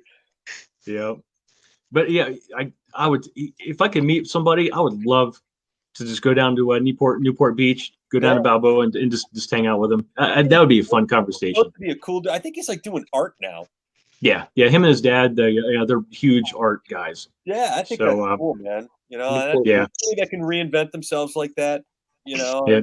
I think his dad passed away, if I'm not mistaken. I could be off. I think his dad passed away some years ago. My cousin Mark somehow grew up in